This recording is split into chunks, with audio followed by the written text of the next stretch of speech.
What's up, Yoko? How's it going, bro? Where's the camera? Ah. Hey, what's up, Yoko? Good to see you.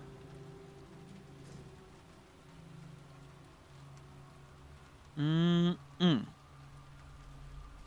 I was falling asleep, honestly, every freaking day. I mean, I haven't streamed in 2 weeks, guys. 2 weeks. But let's just have fun tonight. Let's get spooked a little bit.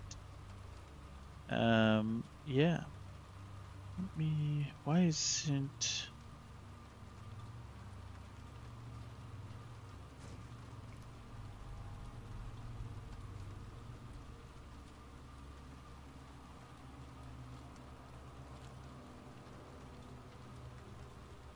Okay. You guys can hear me. You can hear the game. Right? Those two things work.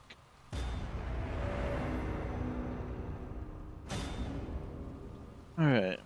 Unlockables obtained. Yeah, sure.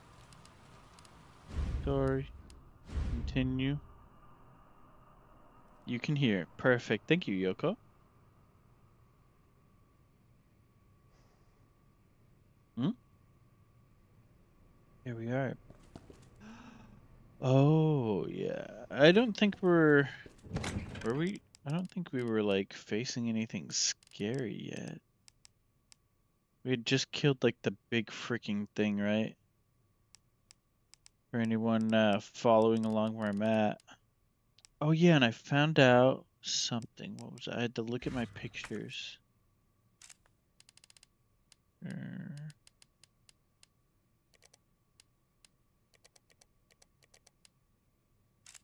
Map? What was it? Remind me, if you remember. I know at least one of you remember. What was it? There was something I had, and I realized where I needed to put it.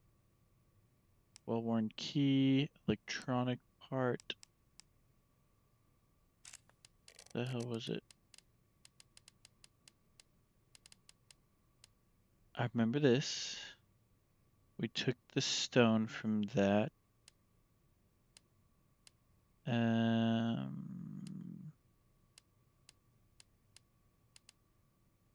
Hmm. Items. Yeah, I remember. I remember there were items. I just can't remember what I was supposed to do. Oh, an undeveloped roll of film. I can put that in the... Holy crap, I'd have to go so far, right? I'd have to go up back to the main building to get there.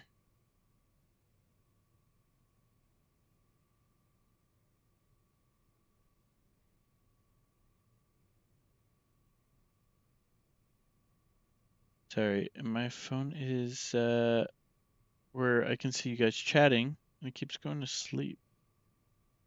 There it is.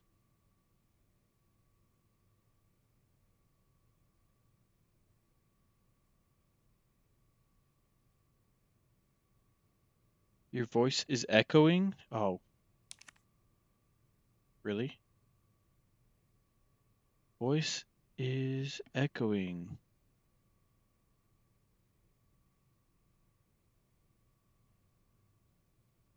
Recently, it's been so annoying. OBS has been so annoying recently. I think I might need to just like uninstall it, reinstall it.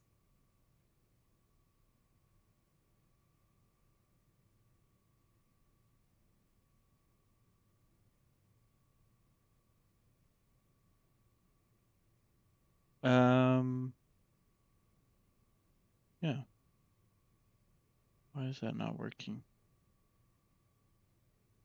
There's 1 second delay and then whatever you say repeats, just quieter. It's probably picking up. Hi. Ooh. Looking at the levels, why it's so stupid, because yeah, I've been dealing with this stuff recently when I stream. Just so messed up. I don't know why it's doing this. Hello? Hi?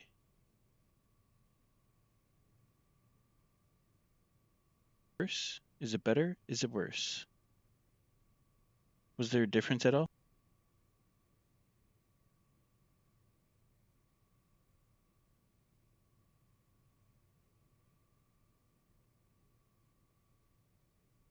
It's gone now? Which is weird. Because I didn't do anything. It's gone. Okay. Let's just assume we are cooking with gas. Herbs. Do I need herbs? That's some mixed herbs here. We want some triple mixed herbs, some GRB. Kind of like the GR. I'm not sure about the GRB. Hand grenade. Probably gonna kill myself with it. Oh, we got some just plain green herb right there. Let's look at the map. Can't remember. I'm blanking, man. I don't remember where I'm supposed to go. I remember I put 2 and 2 together, but don't remember. There's a chain. Whoa. Why are we getting lag?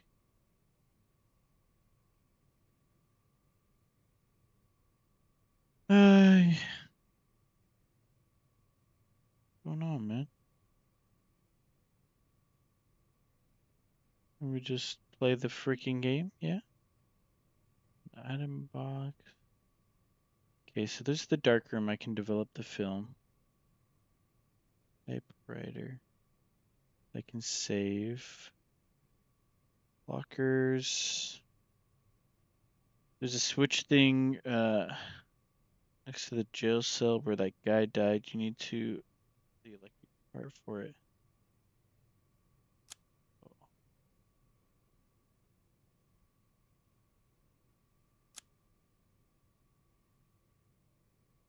How the fuck did I get there?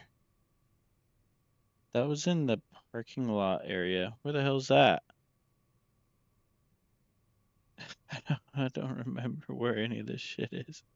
Oh, wait. Basement 1. Oh, found it. Okay. Okay, so I just have to just get out of here, right? Got 16 bullets. Man, we're styling, bro. Upsy daisies. Dude. Right where I needed to be. Wow, hell yeah, bro. Why was that so loud? Forgot how loud this game is. Yeah, definitely forgot how loud this game is. Hello. Dude, why is everything... Bad memories coming. Bad memories. That sounded like someone was coming. But let's just do this really quick. Did that work?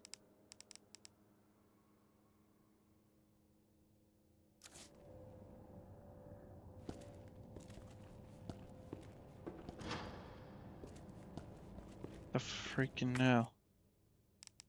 I used it, right? I took it. I have nothing else though.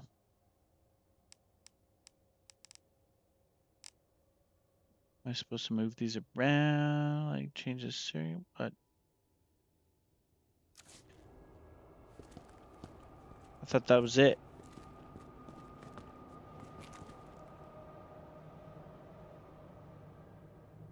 Remember you found a car trunk key too. Thank you. Of course I remember. Oh shit. Oh, there's this.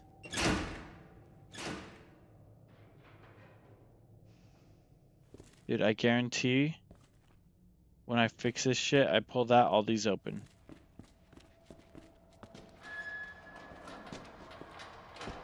Stop it. Disgusting. Disgusting little fiend.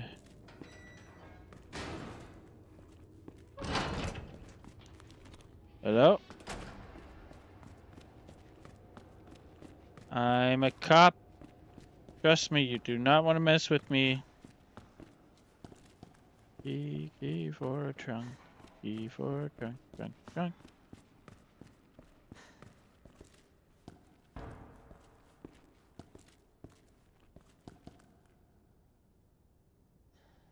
Need 2 electronic parts? Fuck.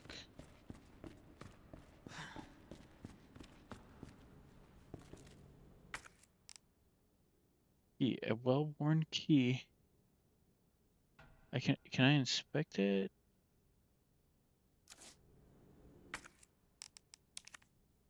There we go. Examine. Card number 7439. Oh gosh.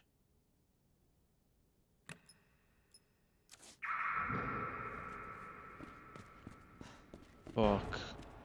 Fuck. Fuck. That just set off like a whole mess of things, I bet. Oh shit, Matilda's here. Dang it, I was hoping that was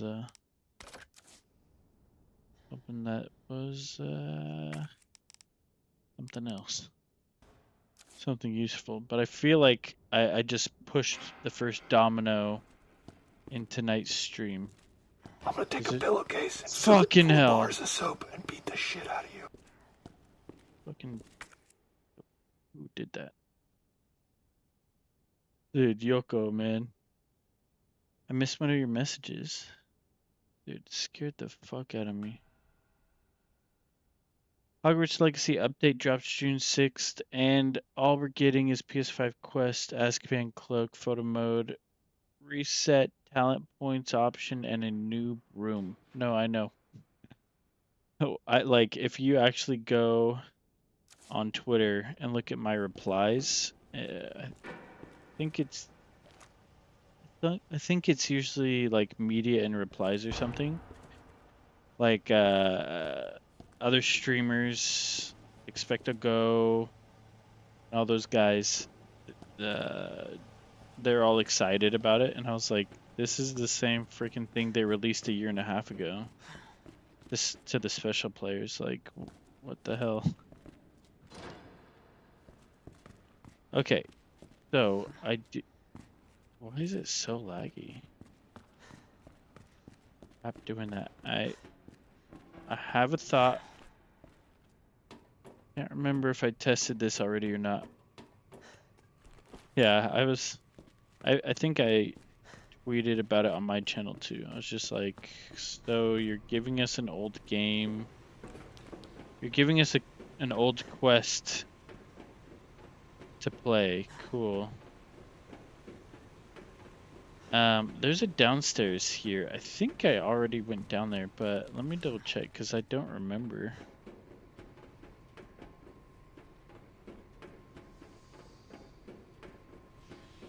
I feel like this is a bit much to go back all the way through here, but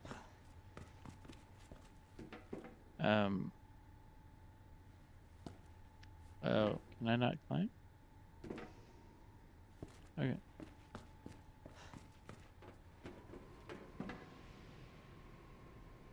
Dude, my kid's on the couch and he just started moving. I was like, what the fuck? Oh man, that kind of scared me. Yeah, it feels the same as what they were doing when the game released. They're like, we have so much to tell you, so many updates, it's gonna be so cool, and then they give you like nothing. Such a weird thing. I don't know if I can go.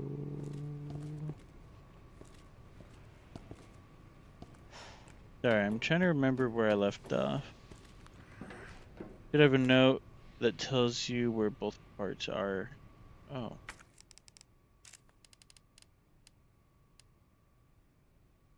Office supply internal relocation notice. Heat resistant 3 number combination safe. moved from Star's office to West office once. Bank key no longer usable, but can still open the car's doors and trunk with this keyless entry buttons. Male Caucasian found dead in jail cell bed by staff. Hands are still clenched tight due to rigor mortis, which should be coming to an end. Highly likely that he died after lights out. Deceased was a known kleptomaniac, incarcerated multiple times. Incredibly, he would steal even while in jail, though that was consistent with his clinical diagnosis. Power panel is out, and the person in charge of it, please take care of it ASAP. Let's see. I assume everyone knows, but since the jail's power panel is old as hell, we're going to need those custom power panel parts no one makes anymore. There should be a few in the generator room. I got word that there's only one of those power panel parts in the generator room. The guy that's here to fix the clock tower should have another. So someone ask him nicely for it, please. Clock tower and generator room. Thank you, sir. Clock tower, generator room. Machinery.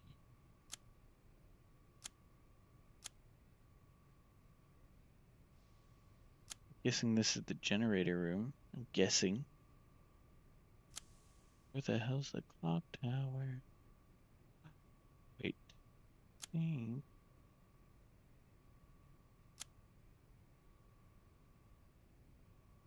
There you are. How in the freaking hell did I get there? Oh. Oh. Okay. Okay. I'm trying to remember how to get there. I know what it... I have the tools now, right? It's this thing. Okay, so I need this to lift up the mother freaker. To lift up this freaking ladder thing, I think right here creates a bridge we could go across. Go out into the level 3 above the main hall, and then into the clock tower. Okay. How the fuck do I get there? So in the police station, in the parking garage, is there a ladder somewhere? There's the door panel, which I need. That goes down. Card reader.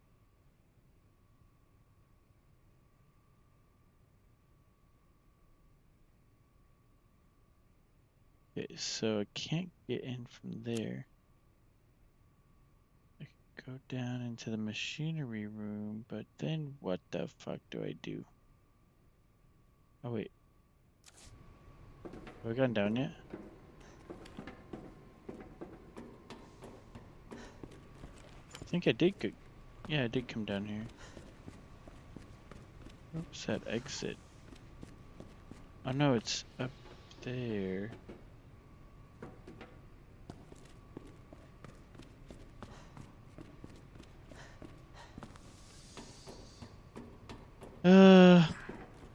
Gotta figure this shit out, bro. So I gotta get right in there.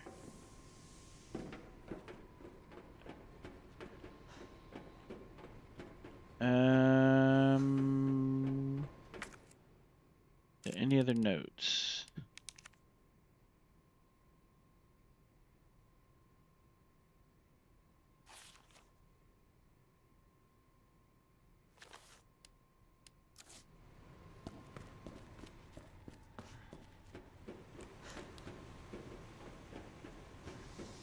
So it's there, but I can't get down there.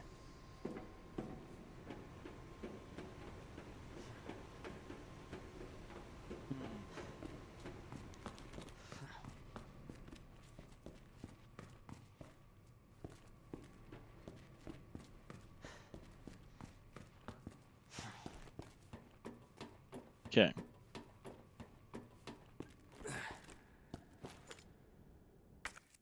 Gotta do something here. Okay, so we can't do this because it's in the clock tower. Card reader, possibly, but I've already looked everywhere. This door's locked. And this door's locked. Those, I'm guessing, go up to the first floor. So I need to unlock this door. How do I do that? Switchboard.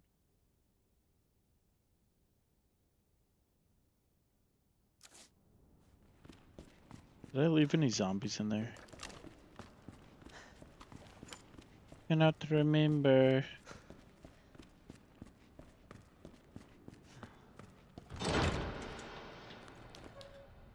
Lights on.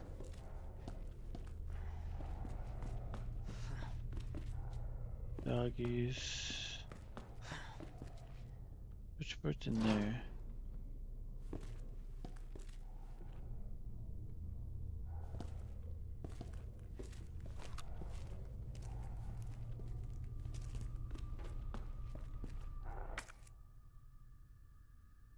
Barricade. Switchboard.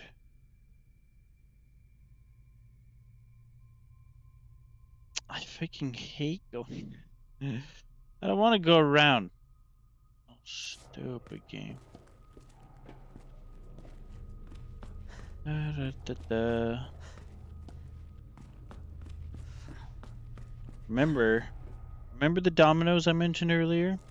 With opening that freaking trunk? I'm still guessing that there are.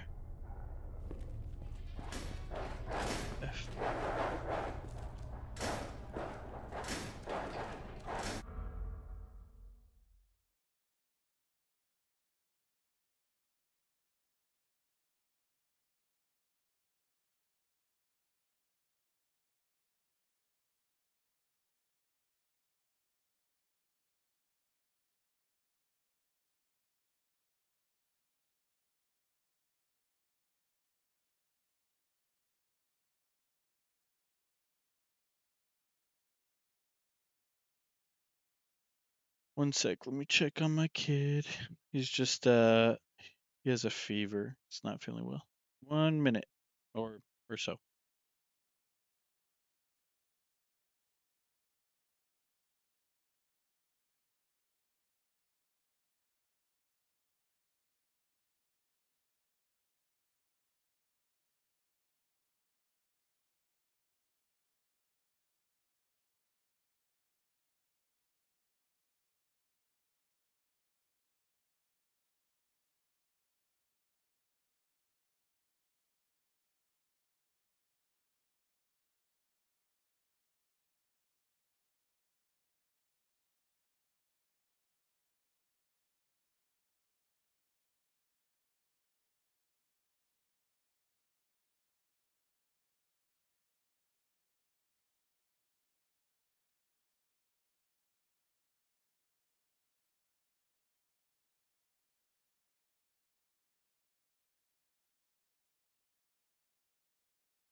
All right. Sorry about that. Just gotta make sure he's good. Whoa. Looking okay? Great. Wow. Okay. I mean, I feel the need of killing them, but it's so hard to find bullets, man.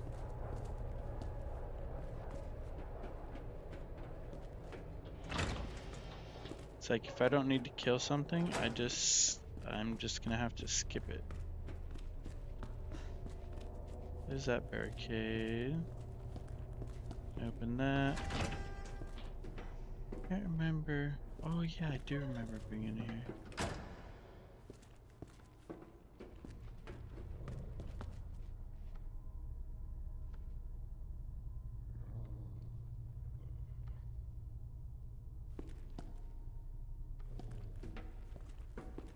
Doggy?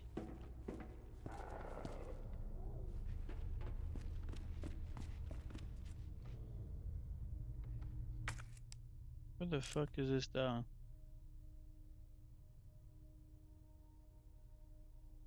I go up one floor? Is it in here? Like floor above me? Would the game really be able to tell me, make the noise of the dog?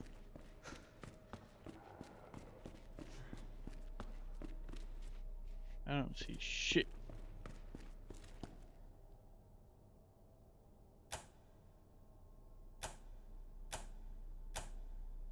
What does that do?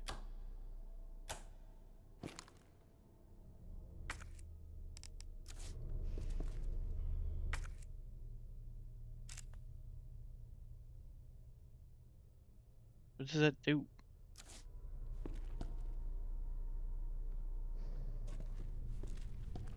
I open that freaking. Oh, you know what?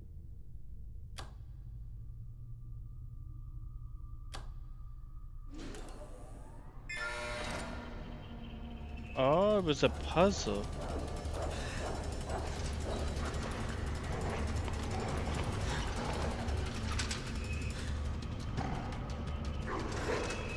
What the fuck?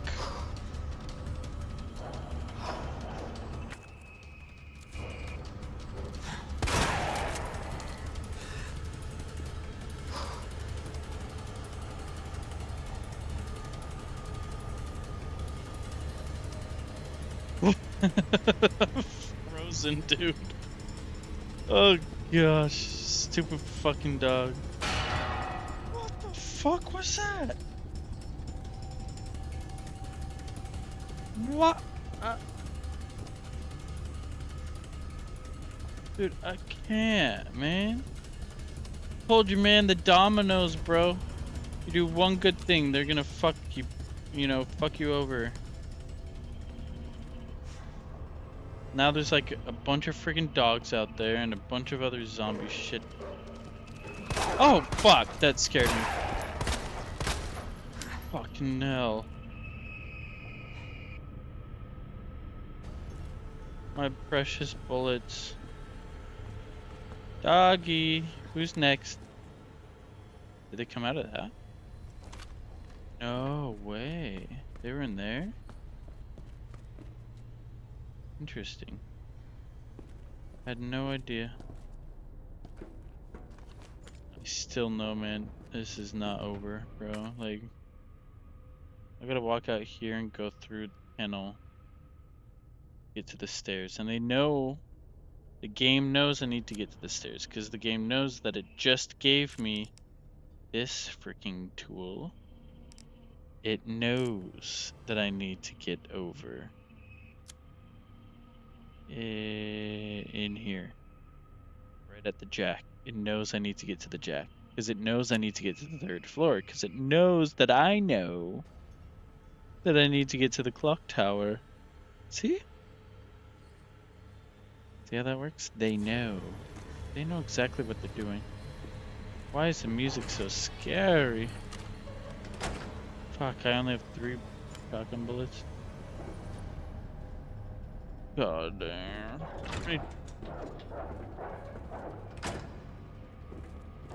Hello? You bastard. I don't fucking care. Bring it. I don't fucking care. Go. Go. Come on. What the fuck? What the fuck? It's frozen, dude.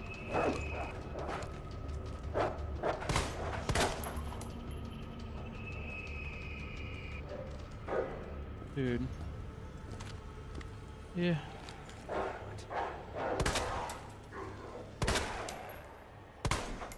That was waste.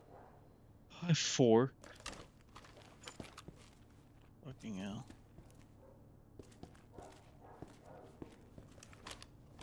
Well, we know where the... There's at least 2? I think there's 2 more. Could've just killed them earlier. Fuck! Dude. Fucking hell. Oh, that was my last bullet.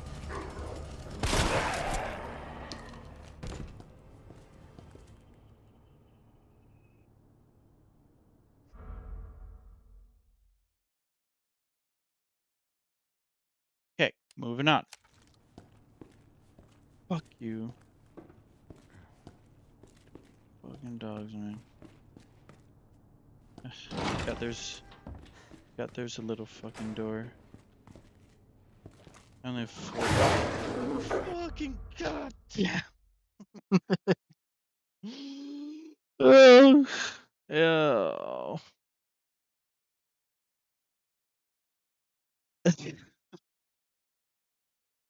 Fucking hell, man. I thought I was good. Dude, there's 2 of them. There's one there, one there. I have 4 bullets. Sorry, guys. It's like, like I actually felt safe for like a second. I was like, yeah, I killed all the dogs. Didn't know they were freaking in the goddamn walls. Run away from the dogs. Run from the doggies.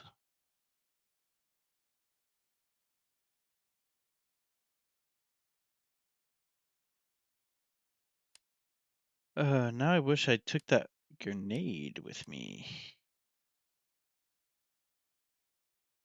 May have been may have come in handy right here. Just toss it in that corner and run like hell. Nice. Hunchov. How's it going, dude? Hunchov. That's just how it sounds like in my head. Okay, we got this.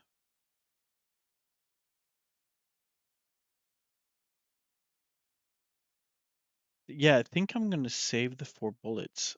Honestly, I'm just gonna run. 'Cause 4 bullets isn't a lot, but it's better than 0. And I'm gonna waste them, and then I'm still gonna have 2 dogs chasing my ass. Like, I don't even think I'm gonna kill 1. So, okay. I don't want to click. I don't want to click that button. Oh. See, here's the thing though. If I quit now, they made this. They were really smart when they made this game. I don't know if it's just like the original version of the game or this remake, but you have to get to a typewriter to save, or else it's all for naught, right? So all the shit I've just gone through would be a waste if I had to do it again because I decided to quit now. All right, we're going to listen to dogs barking, and it's going to sound like music, and we're just going to go for a jog. That's literally all we're doing. 100%.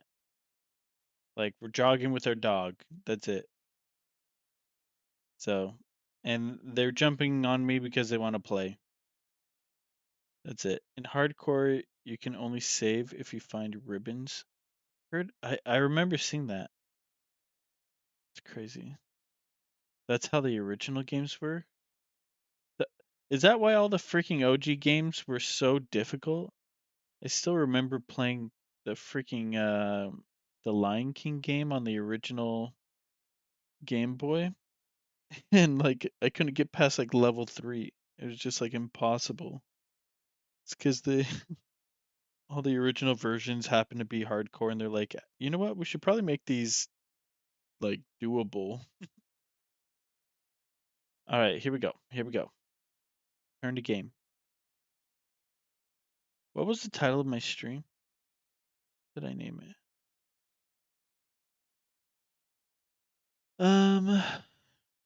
Well, whatever it was a good name. Perfect. Did I name it? Yeah.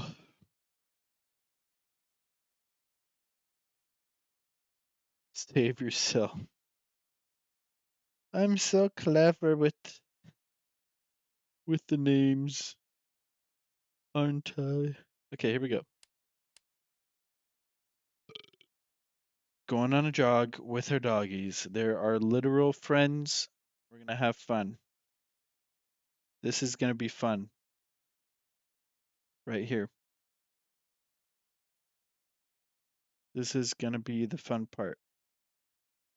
When you need a break, stream the video I texted you. Okay.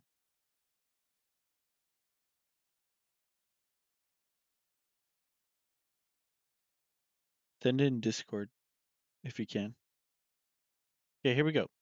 Jog in the park with my dogs.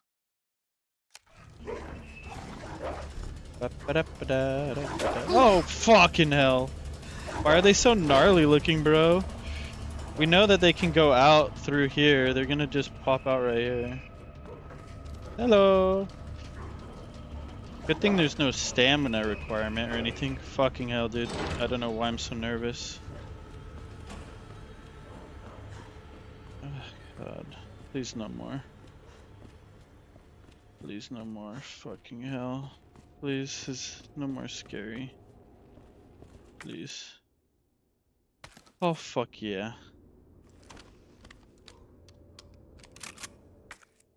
Fuck am I?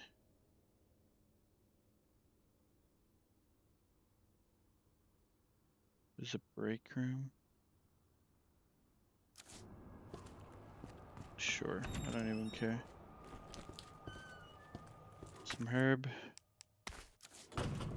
Whatever the hell this is. Wait, what? Oh, it's a typewriter. Shit. Yes.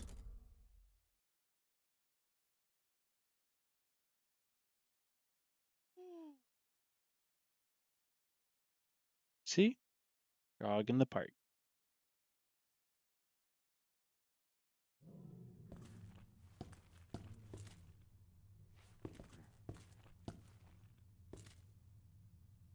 So laggy. What was that?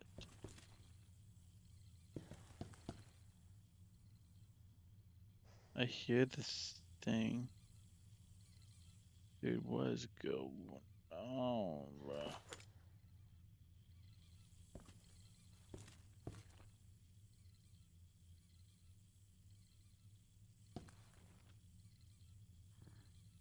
Let me give you a second, okay?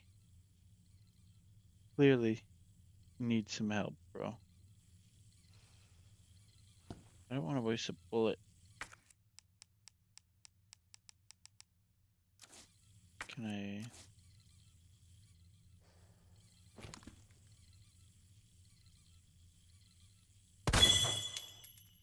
Whatever. Wait, what?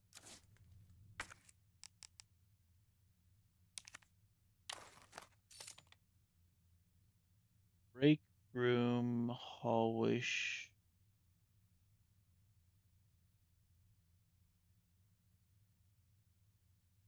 Break room, hallway shutter. An electric fuse, break room, hallway shutter is written on it. Break room, hallway. You said this was the break room, right?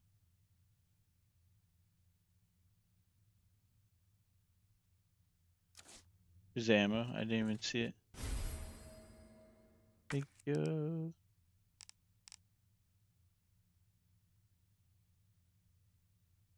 Yeah, I don't need this key anymore. Wait. What was here?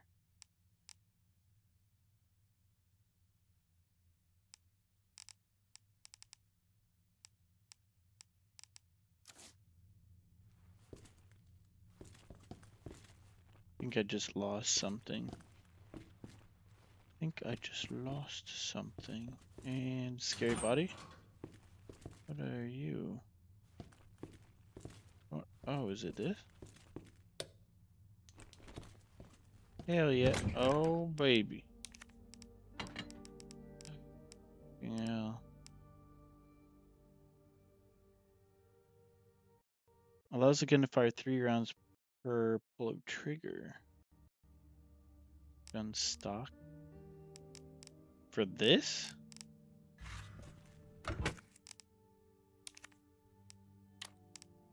No way.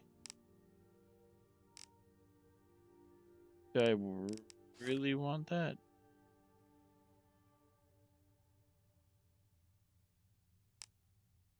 So I get 1 shot and then these are all done. We'll store that for now. I think I'm gonna get rid of these things because I'm running out of space. So storage room key,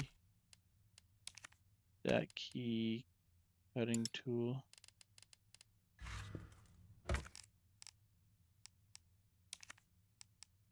Discard. Basically said if it had a red check mark, then like you don't need it for the rest of the game at all. I'm gonna discard those.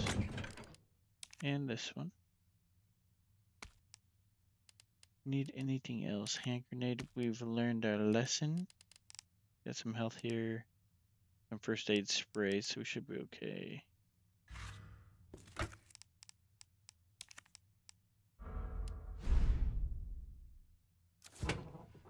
Okay.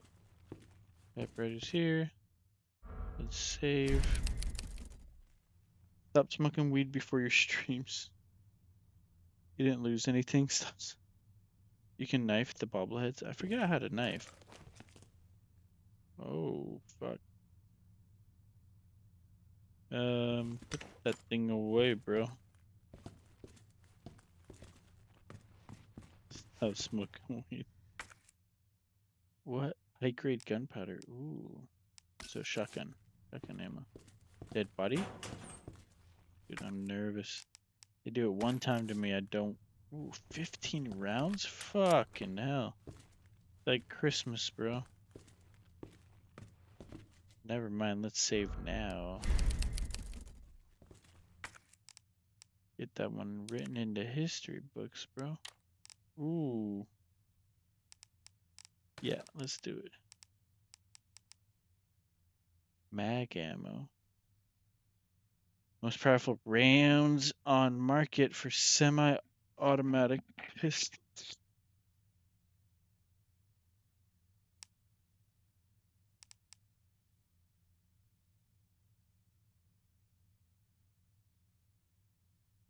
Damn, dropped the snap.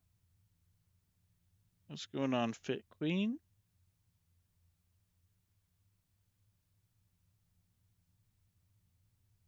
Safe rooms never have any scares. Oh, okay.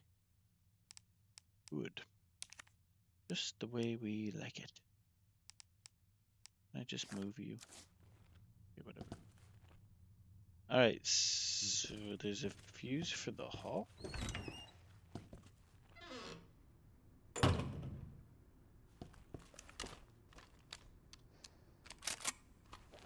Alright, well.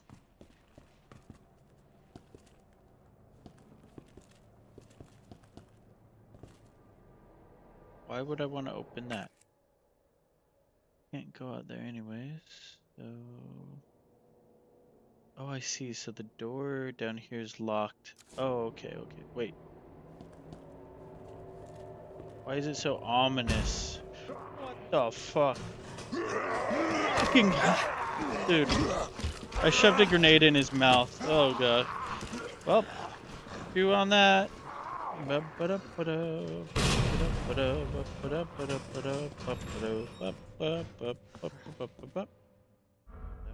that again. Never know, man. Hello. Shit. Oh, well, that was a miss. That was a hit. He's down. What the? Why was I so surprised? The way he slithered in here. Alright, stand up, big boy. Let me get a look at you. Oh, so handsome. Oh, you okay?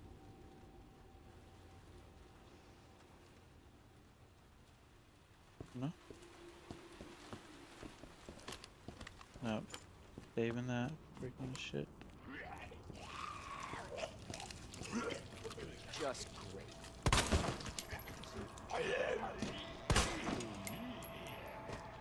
Dude, shooting is like What the fuck? bro. I don't see shit.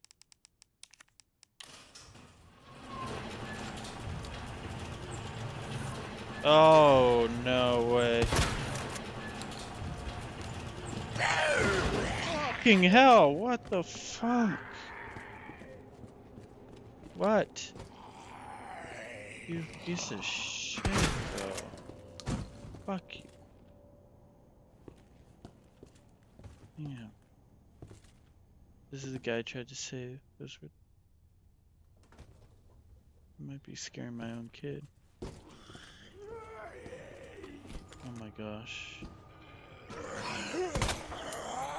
No way.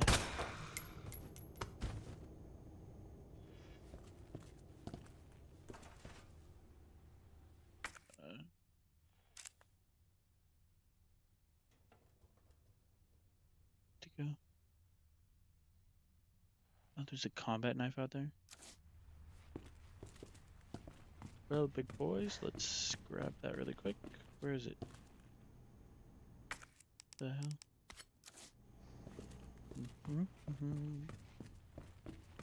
Alright. Oh gosh. Ooh, we can grab some green herb and just run through the office. We're back in the main hall. We can check up on our buddy. He's probably dead. I'm probably gonna have to find him. Or fight him. Let's just get out, run straight across. Yep. Hello. Was there, herb in here? Thank you guys for growing the good stuff. Appreciate it. Hey, big guy, you holding down the fort? Let's do one of these, please. I'm gonna do that every time, man. Trust me, it is not worth the risk. I'm not losing progress. I do not want to do any of this again, ever. Ever. Okay, I'm pretty sure he's dead. He's bound to be dead. He's gonna jump at me. Jump scare, jump scare. You okay? Marvin. Oh no. Damn it.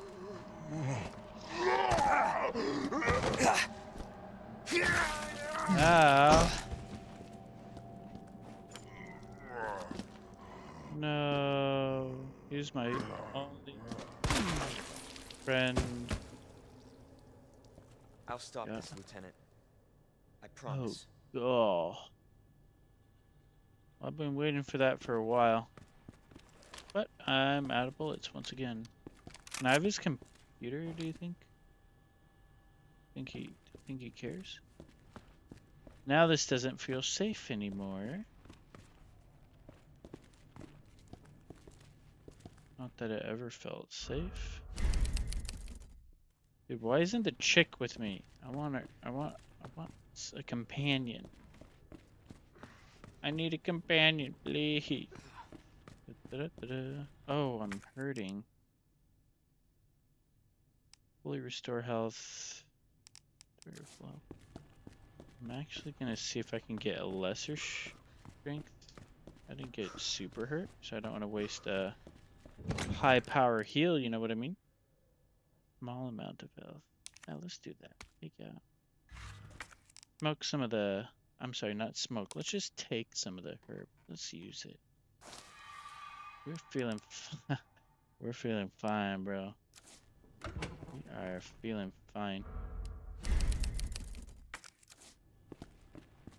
Got 3 bullets in our shotgun. I hear zombies, and our best friend is dead.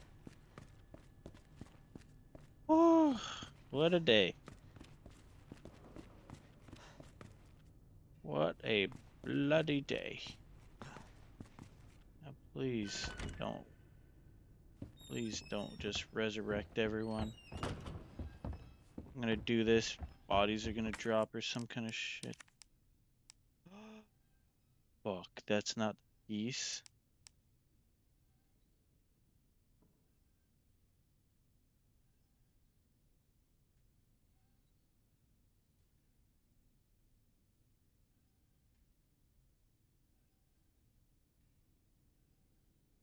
What? Oopsies. So,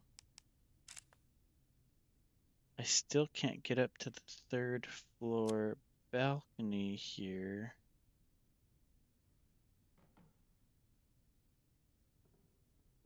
The staircase here. Main hall.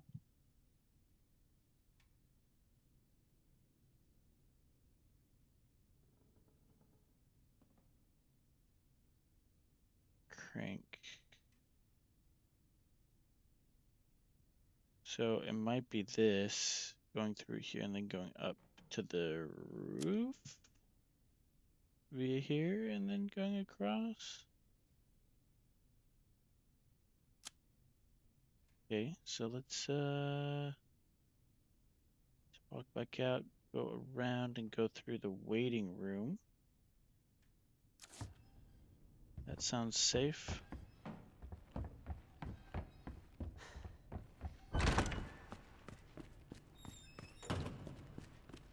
Ho ho ho ho. There's a place to use that if you remember. I think it's over here. I got it. I think I got it mixed up with this side and the other side.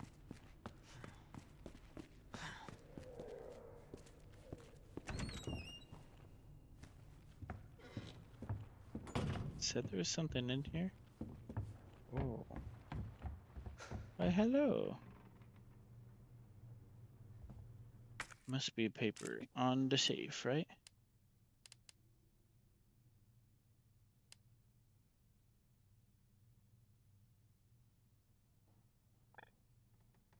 West office, 1st floor.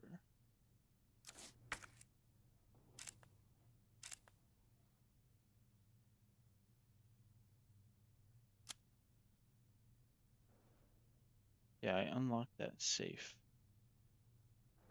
What's the combos for this safe in the waiting room, huh?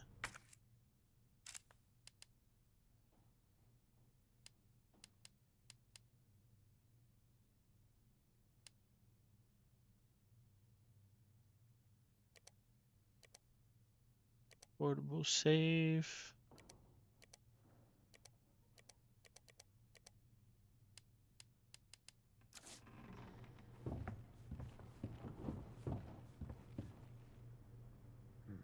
Is there anywhere it's written?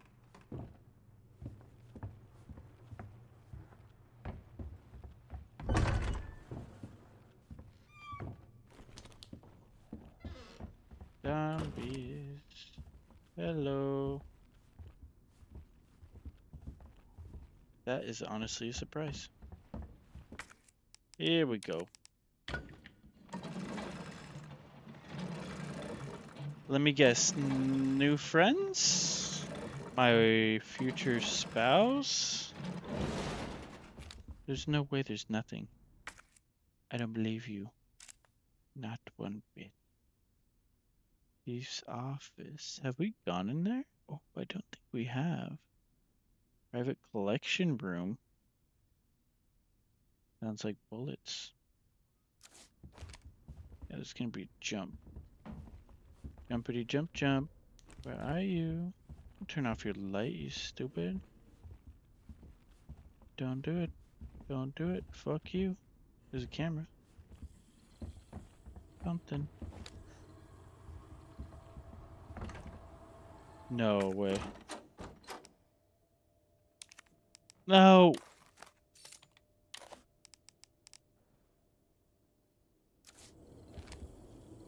Now what? Base. What? Chief's Law. Fucking hell.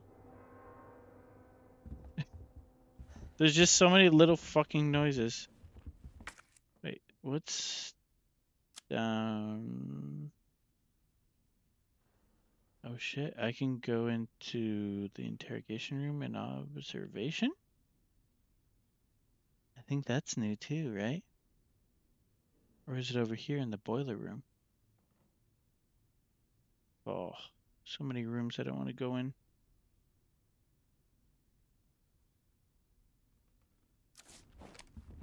Up or down? Pick your poison. 3 bullets left. Let's go. This is great. This is fun. Yes? Hi. Hello. Hello. Jump scare, jump scare, jump scare. No? Nada? I think something broke. I had that key. It said I didn't need it anymore. Right? I've had that key. Pretty sure. Officer, put your hands up. Fuck you. Oh my gosh, bro. They came down here for nothing. Hello. Goodbye. Stupid freaking waste of time. Waste of bullets. Okay. This is good. This is good. We're good. This is great, actually. I love this situation. I love it. Like the intensity, the horror is just so lovely. I love the feeling of feeling helpless.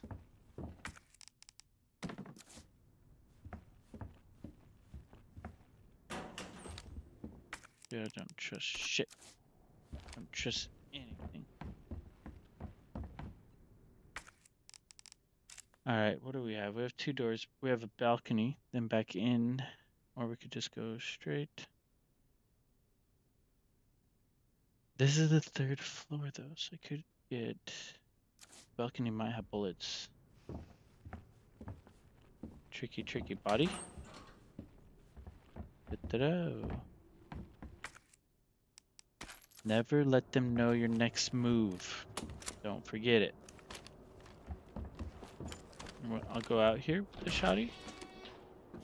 Dude, this looks safe. Oh, damn. Oh, is that where I can go down? Wait, what? The roof.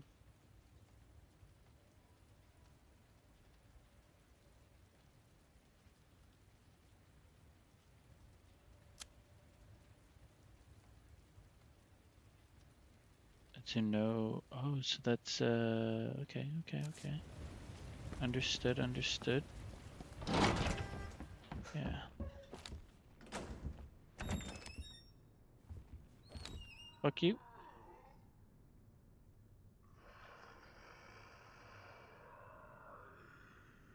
Over here, bitch.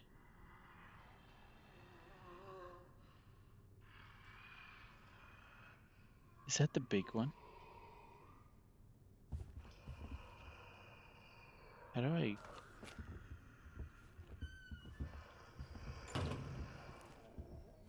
That sounds like something big, but it could be just a regular...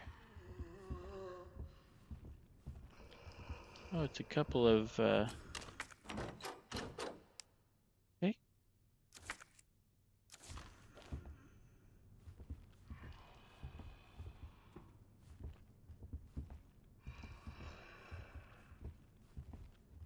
Just a couple of Joe Schmoes, those two.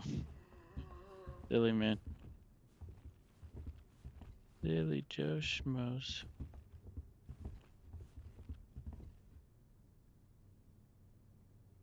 All quiet now.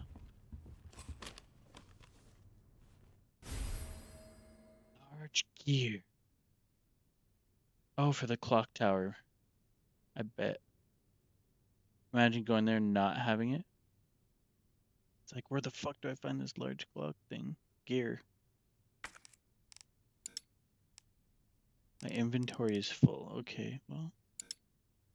Oh, it takes 2 spots. I see. Well, let's equip this. A grenade that creates a loud flashlight and loud sound on detonate.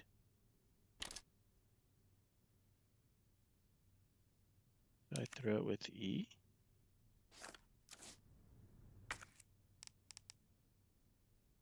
No, that's not what I meant.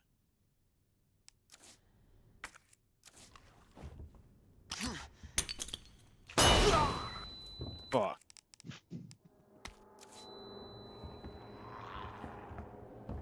Make a break for it. What the Shit. fuck? Why?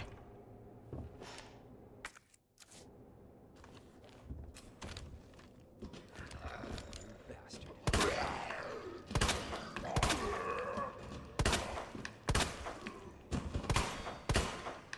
Fuck.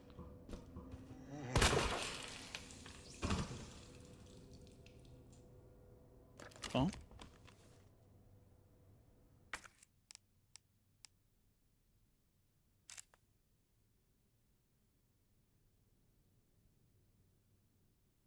There's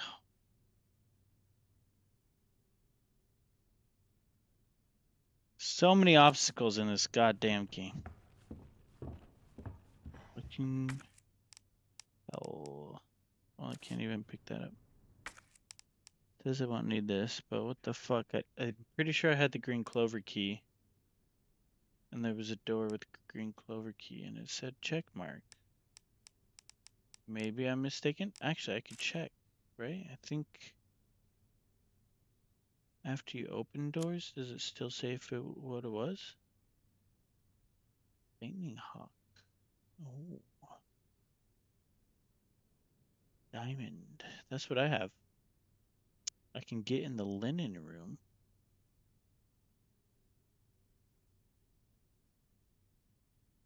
Dude, linen. I've been needing a new pair of underwear. That could be a blessing.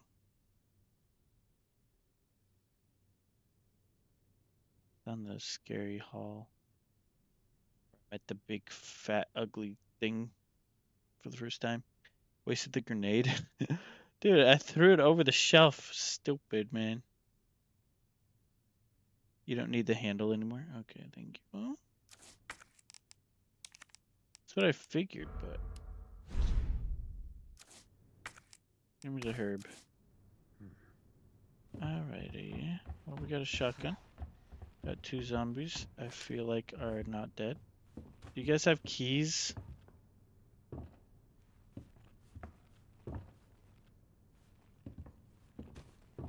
Every turn is an obstacle.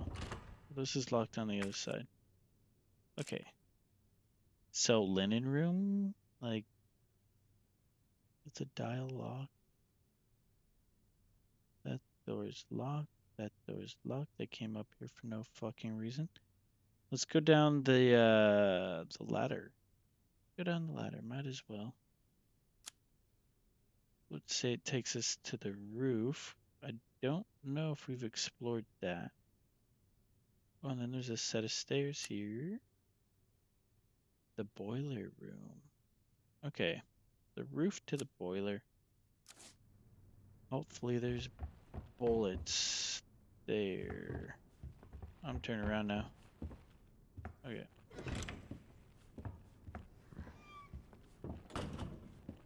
Fucking zombies there.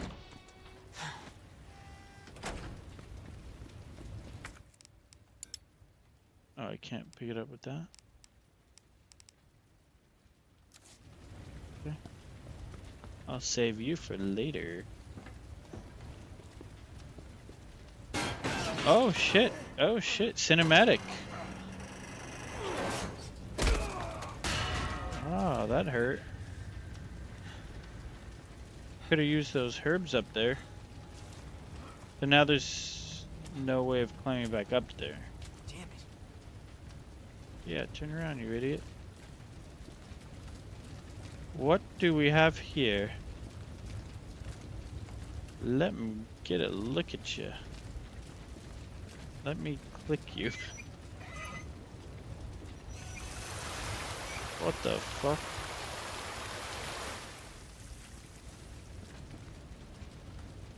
Why would I want that?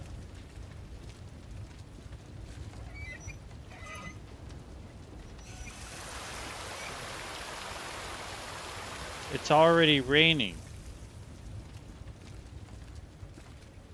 Can I break it off? I don't understand, man. Oh, what? Water valve lever.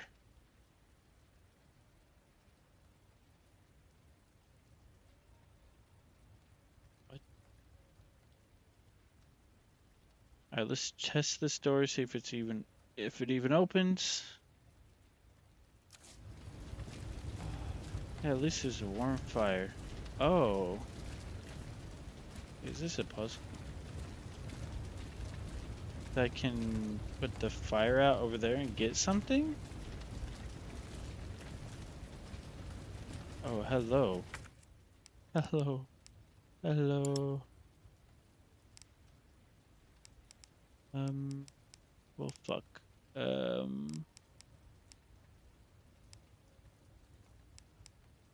There we go. We are definitely gonna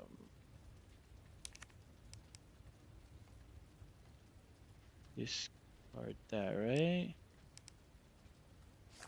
What's this? High grade gunpowder. Roll of film. Herb. Okay, discard. It's unfortunate.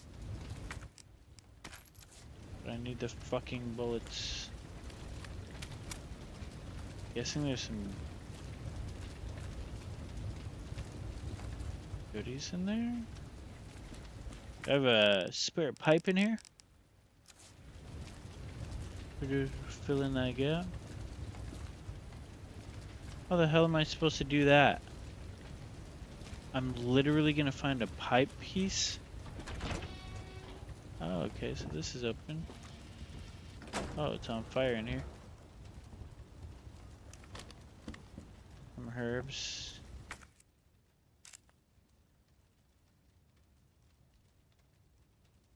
Okay, so this just goes around there. Goes around town, safe. Okay. Alright, well, we want to go this way. We have to check some other areas.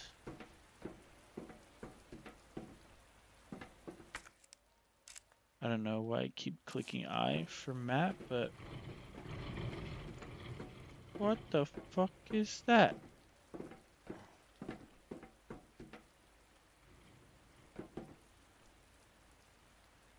What?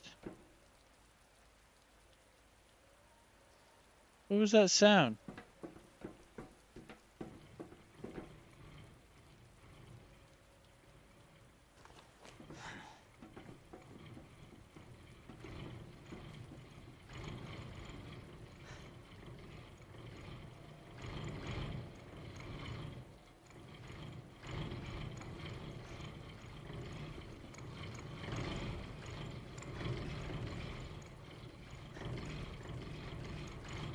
What the fuck, bro?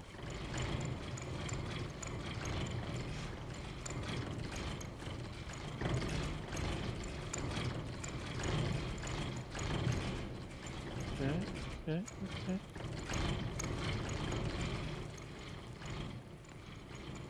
Okay, okay. Got some herb.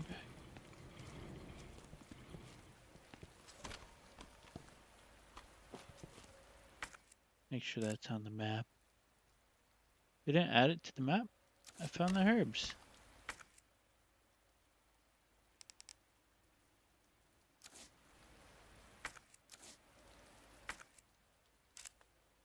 There we go.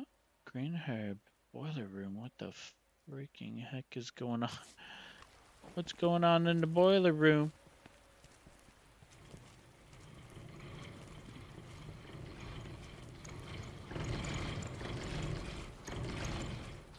Gosh. Why is it so loud, bro?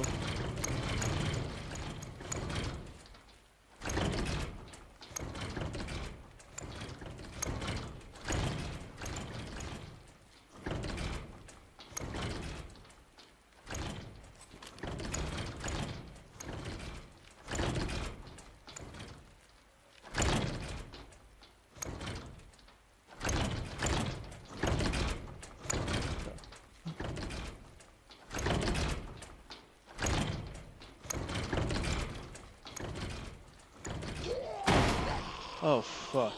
Hi. Son of a bitch.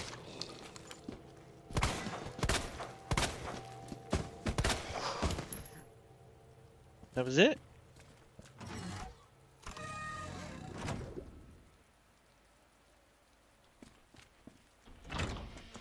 Please tell me that was it.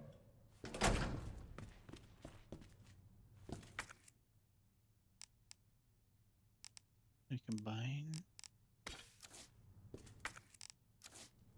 Wait, what?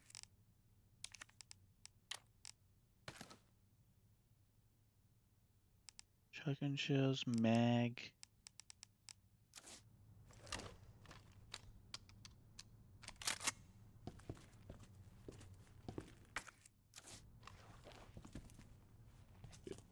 Clearly I've... Whoa. Well, let's take a look in here really quick. Safe room, baby. What is that? The green key. Someone lose a key?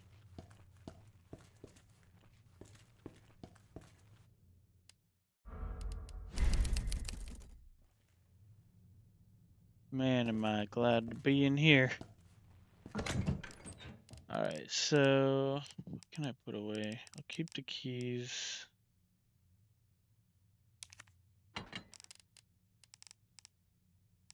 I have 2 big heals I can do. Rusty old gear, it looks like it belongs to some machine or another. Clock tower, my guess. Knife, film roll, I really want. Oh, you know what? Oh, I could just store this. What am I doing? Because the room that has the what is it called? The dark room, where you can look at film. I'm losing my voice. It has one of these storage boxes in there, so that would just be too smart. Heal, heal, heal, heal, heal. Lots of heals saved. Just in case I need them.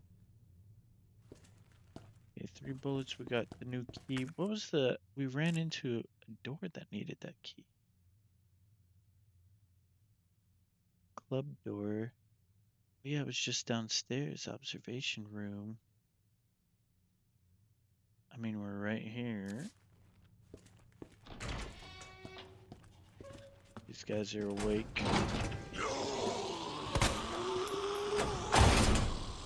Why are they so loud? Fucking hell! Oh, fuck.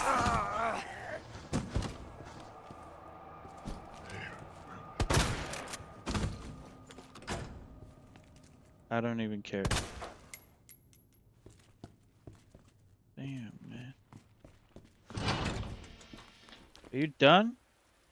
What do you have on you? Oh, my knife? Give me that back. .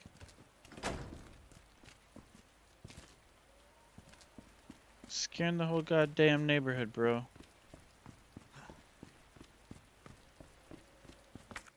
Pardon my language. I'm gonna leave one herb there.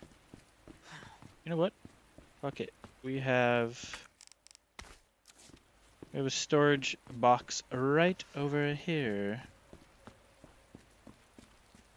Put this shit away. You stay down. Stay down now, okay? Store that and store that. Everything else is the same. Yes, I am saving that. I am not doing that again.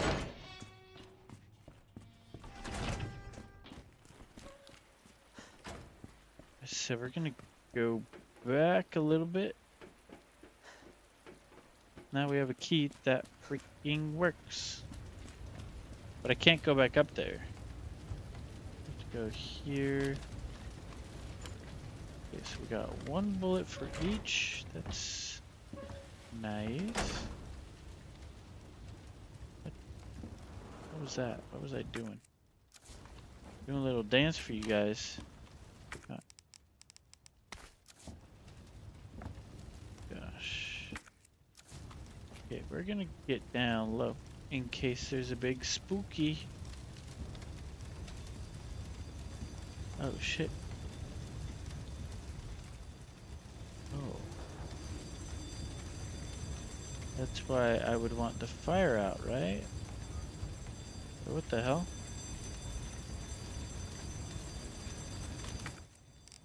Wait, what? We can't go through there. I have to figure this out right now. Oh, you know what? I already did it. There we go.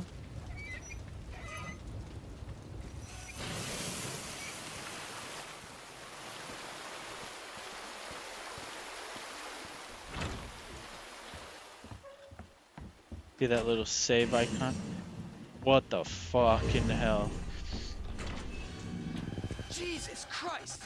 Yep. Fuck that.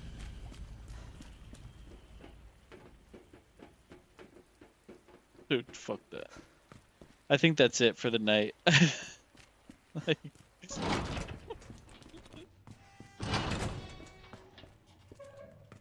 what the f... Oh. How long did I make it? 30 minutes? How long have I been streaming? Oh gosh. Oh, an hour, almost an hour and a half. Dude. I need to come at that, like, you know, fresh when I'm not, like, petrified already. All I see is this giant thing, like, picking up the helicopter to throw it. I just booked it. Oh gosh. Alright, yeah, I'm stopping there, man. I can't. We're gonna take this game little bits at a time. I cannot, man. I mean, I'm playing it at 1 in the morning. It's almost 2 in the morning. I'm in the dark for the most part. There's a little bit of light here. But that's mostly for my kid, not for me. I play in pitch black normally. But I didn't even see it, dude. I didn't you did you hear my character? I'm freaking I ran back down the hall, out the door, and I'm about to get to the steps to run into this room, or to run down to get to this room, and he's like, "What the hell?" Like I totally just ran out of that. Dude. I know, dude. I noped it right out of there. Nope. No. He didn't even lift the helicopter all the way. Yeah. I don't know what he looks like, but it looked like a big trench coat, and he was big, man. He lifted a helicopter. Or he was about to. Oh gosh, man. All right, well, okay. Today's I think some of us have to go to bed, right? But if you do want to stick around, so Fridays, we just recently named Freaky Fridays. So I don't play this game every time I stream. We're just playing this game on Freaky Friday. So Fridays I play the scary stuff. Because I mean, this would be so boring playing a game an hour and a half every time, and then so I can't take all the scary stuff all at once. I do like scary stuff believe it or not, but typically in like movies versus like video games. Video games creep me out because you're controlling the character, and that just adds like a whole another element of just like immersiveness, which just scares me a lot easier. Anyways, this ends the portion of Freaky Friday. I guess this is our first official Freaky Friday because I was calling it Nuke's Top 5 Friday before. Um,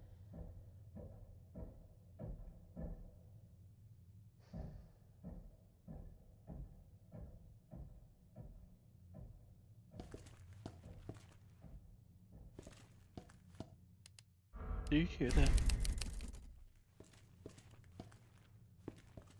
No, fuck that. I'm standing right behind the door.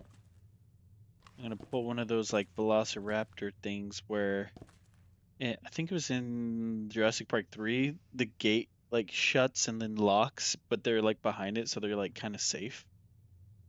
Um, yeah, I'm gonna pull one of those. Anywho, where were we before creepy sounds? So, at this point, Freaky Friday's not over. We're actually, I mean, we might even be just like halfway through. It's been like an hour, hour and a half. I'm going to be watching a Nuke's Top 5 episode that came out 2 weeks ago. I have not seen it. Nuke's Top 5, by the way, is generally creepy videos of like paranormal stuff. And then I also want to watch some Mr. Ballin, which is just creepy stories or just like interesting, creepy, dark, mysterious type stuff. So stick around. I'm gonna do that right now. Um, that's like one of the big scenes, and you didn't even see it. Oh man, yeah, dude, I can't.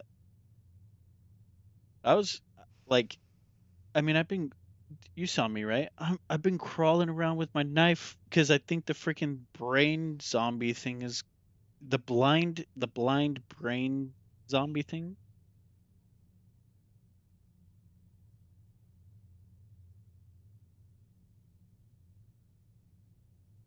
Um, like I think that thing's crawling around somewhere, so I've been like crawling around like different spaces. So as soon as I something I was like waiting for happened, I just like fuck that. I'm not up for a boss fight right now, man. Like I can't take it. My heart. Stream the video I sent in Discord. Okay, yeah, let's do that. Let's stream the video you sent in Discord. Thank you, Resident Evil 2. Is it? Tell me the game's over once we get out of the police station. Is the game entirely the police station? Because if this is like level 1 out of like 5 to 10 levels or something, like fuck, we're gonna be playing this forever.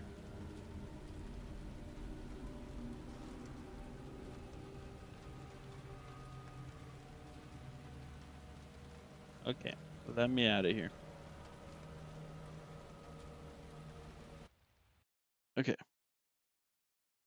Let's. We're going to open up Discord. Stream the video I sent in Discord. Here we go. Disco? Oh. Bippity-boppity-boo. Where are you? YouTube? Nope.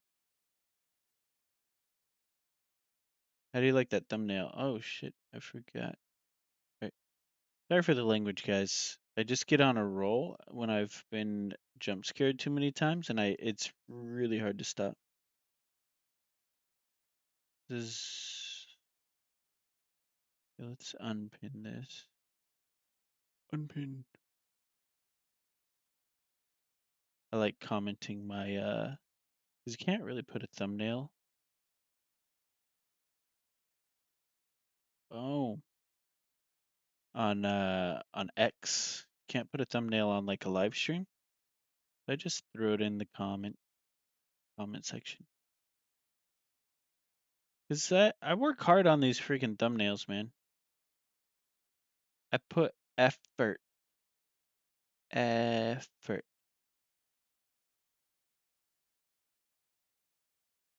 Okay. Where is it? Where'd you send it? You DM it to me? Or is it in our Discord? Let's see. General? Oh yeah. Resident Evil 2 Biohazard 2. Okay, this is on YouTube. Wait, let me pause it. Let me pause it. Oh shit, dude, it's loud. Okay. See what I mean though with the swearing, man? I can't stop. Can't stop, won't stop.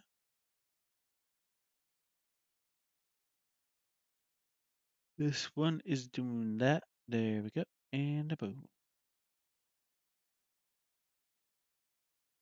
Alright. That looks good, right? Oh.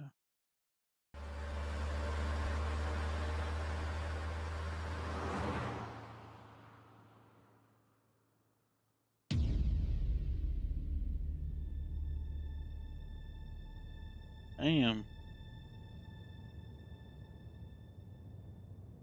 How did we think this was high graphics? Like.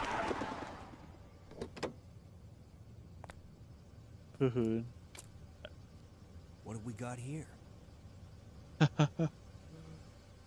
What do we got here? Oh. The big.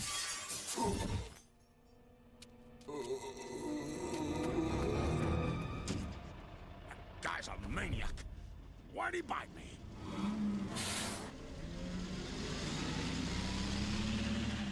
Wow.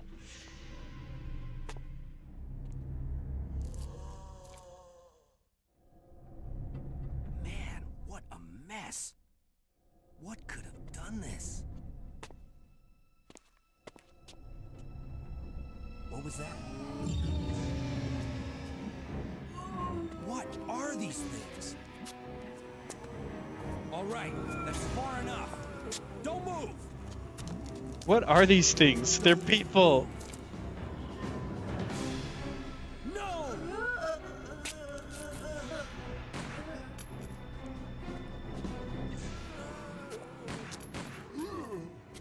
What's up with that guy? That was a clean hit. What's up with this guy? That was a clean hit. Ammo here. I'm running out of ammo here. Wait! Don't shoot! Get down! What a hero.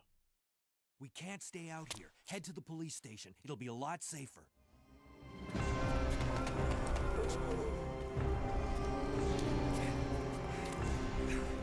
There! Buckle up. Okay. Dude. What's going on? I arrived in town, and the whole place went Great. insane. The radio's out. You're a cop, right? Yeah, first day on the job. Great, huh? Name's Leon Kennedy. Nice to meet you. Mine's Claire. Claire Redfield. I came to find my brother, Chris.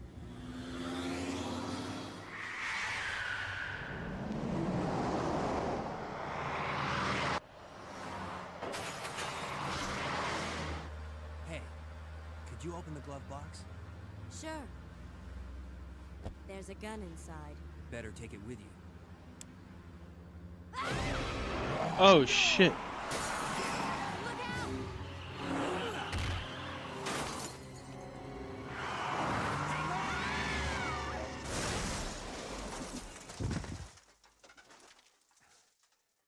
You okay? Still in one piece. That maniac's gonna ram us! Run!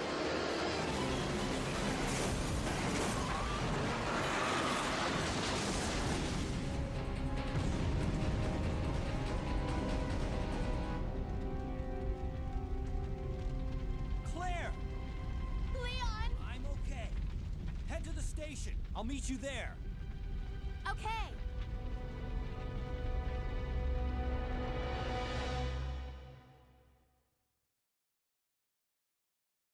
Dude, that's crazy. No thanks, bro. No thanks. Dude, I want to get Leon's game intro HD. Dude, that's cool. It's cool to see it because obviously I've just recently played it, or at least that part. Um, that's so cool. I've never seen that before. Thank you for sharing. So crazy. I know. And it's actually still scary as hell, man. I like you could say, "Oh, why don't you play the old version? Maybe it's less scary." I guarantee you, man, it'll be just as scary. Like for me at least. Like things jumping out at you, what's not scary about that?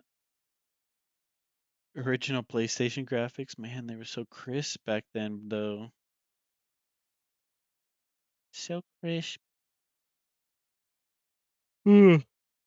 I still remember going in. So we had a PlayStation 1. We never got a PlayStation 2, but I remember going into Best Buy and they were promoting the PlayStation 3 and they had like the demo or whatever and some kids were playing the demo and I remember watching it and I was like, "Oh my gosh." Like it looked so real and it was like some kind of car racing game but like heavily off-roading and just crazy vehicles and stuff. And oh yeah, I think I remember actually getting that game once I got my PlayStation 3, just because I remember how good it looked on the PlayStation. But it's just funny, man. Like every time they come out with something new, you think it's so crisp.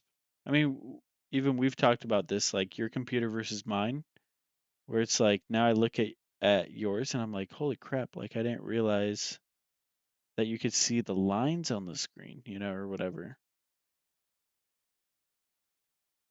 Imagine being a kid watching that on an old TV in the middle of the night, dude, like with the big square TV that goes black and white if there's no channel on. You just watch.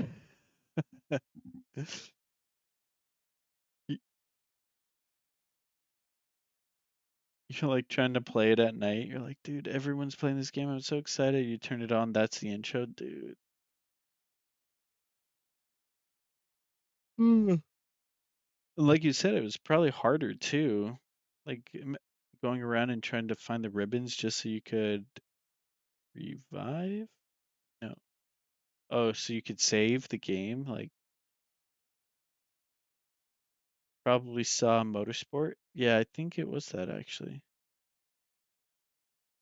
It was like, oh yeah, it was like Motorsport, but it was like a different, like a sequel. It was like Motorsport Off-Road or Motorsport Island Drift or something like that.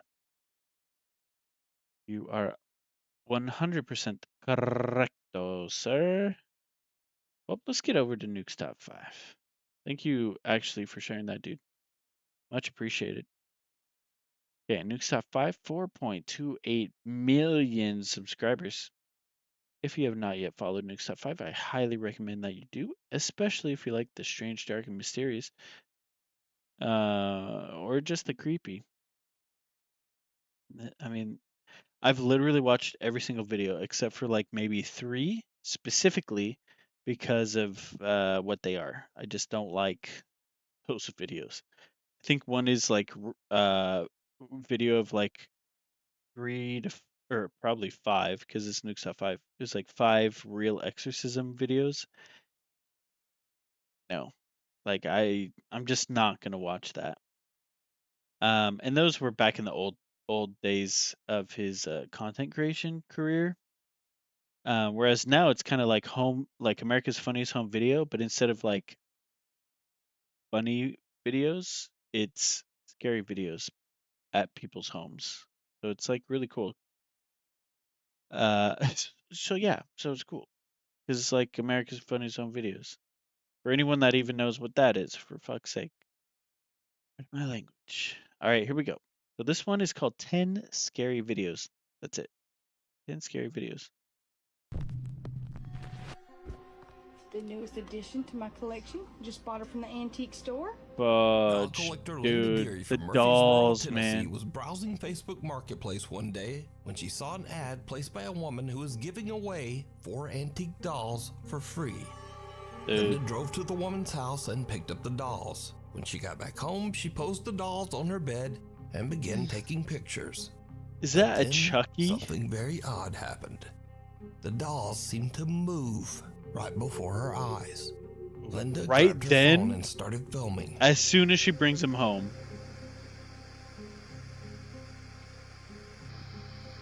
As soon as she brings him home. Oh gosh. It likes its new home. Gosh, dude. Soon after this, Linda and her partner began to experience strange and unexplained activity. Why would you be a doll collector in 2024? And objects seem to move what are you doing? Or get knocked off shelves. One day, Linda gets a bad haircut from a local hairdresser, so she decides to make a video showing off her terrible new hairdo. Oh, but what happens next is truly bizarre. Hi. A lot of people wanted to see what my hair looks like, so I wanted to see the sides. Like my bangs, I've had to like fix my bangs I think myself. the haircut's scarier than anything like else that'll happen in this video. And like, not making fun, I'm just saying the haircut, man. Who did you go to? Dang it.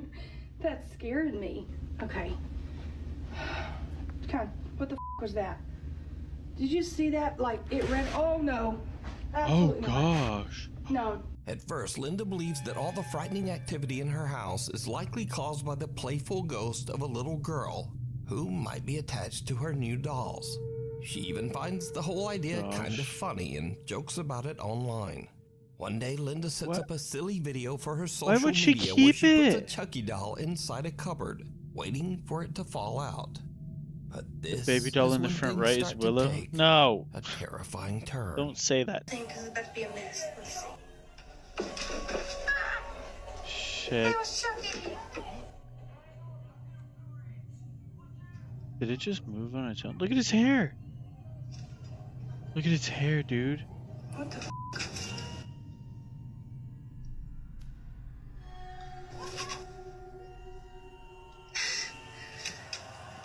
Okay, I didn't plan this one. Chucky's just supposed to pop out, but his hair's moving. Holy shit. What the hell?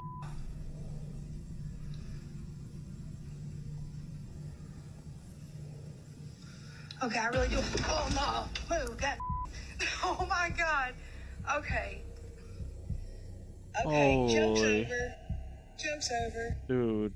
The video goes very wrong bro. as the doll's hair begins to move for no reason. And then the head seems to suddenly spin around all on its own. And things just get even weirder from here. Why would you One night, keep Linda and it? her partner are asleep in bed when they are woken up by the sound of loud banging from their front room.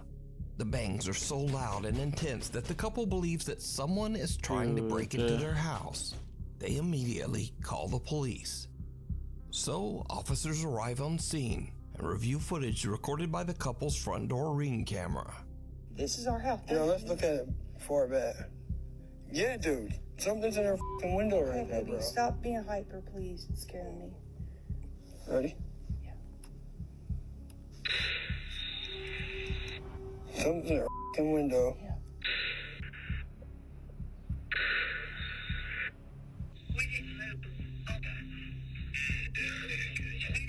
Oh, by the way, I should tell you, we've been messing around with dolls that are... As the motion-triggered video starts, it looks like someone or something has pulled the couple's front curtain open. But even creepier, whoever this person is, they appear to be inside the house. Then whoever it is seems to slam the curtain closed again with a bang. Linda swears that she and her partner stayed inside the bedroom and didn't move until police arrived. The officers checked the house inside and out, but there was no one else there. So now, Linda has had enough of the creepy dolls. Recently, she attempted to get rid of the dolls at a yard sale. But in a darkly funny twist, Linda says that someone actually stole 3 of the 4 dolls from her yard sale. To the thief that stole these dolls out of the yard sale at 3 o'clock this morning, you're going to regret it. They're haunted. Had you waited till sunlight, you would have seen the sign that was under them that said, "Haunted dolls. If you have children, please don't buy." So, good luck to whoever took those dolls, because it seems they're gonna need it. Hello, doggy. Reddit user Love is Evil from Pigeon 4. Wait. The dolls move. And she says someone stole them. Maybe they just went back to their previous owner? Anyways, I'm just saying. George, Tennessee is driving to Love work is at around 6 in the evil. morning. He receives a text message from his frantic wife, who asks him to check their surveillance camera footage on his phone. When he watches the video back, it chills him to his core.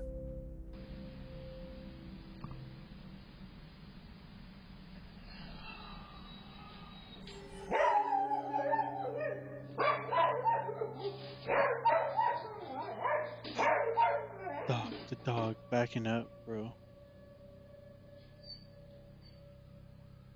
Don't mess with the pets. An unexplained spooky little voice can be heard whispering, "Hello," and the family dog just goes nuts.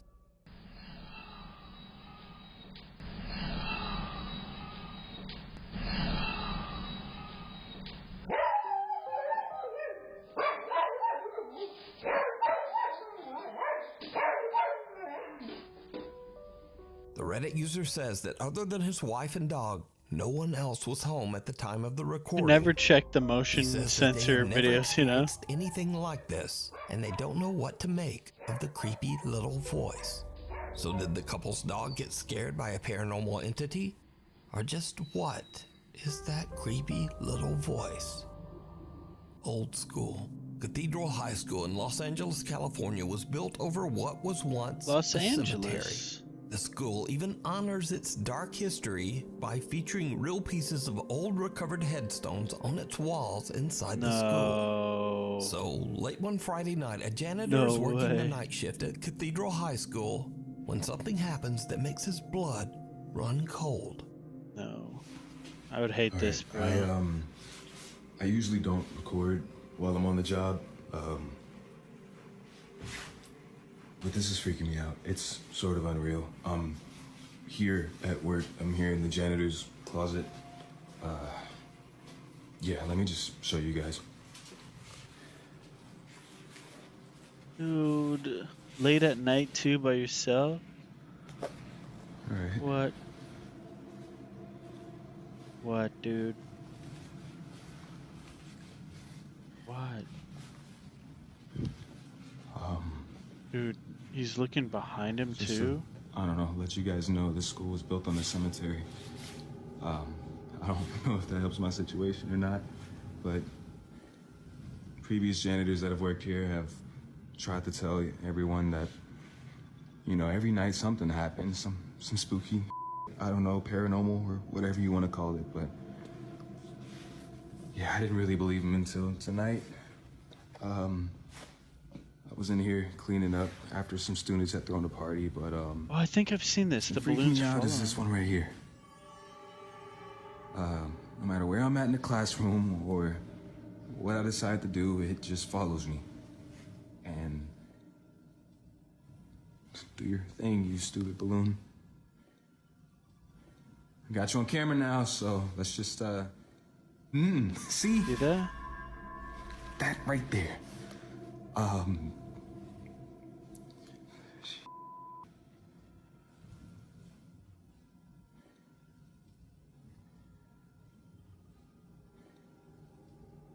Yeah, I could see why that would be freaky.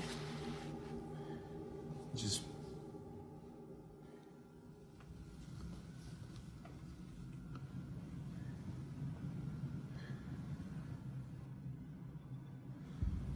Ooh, okay.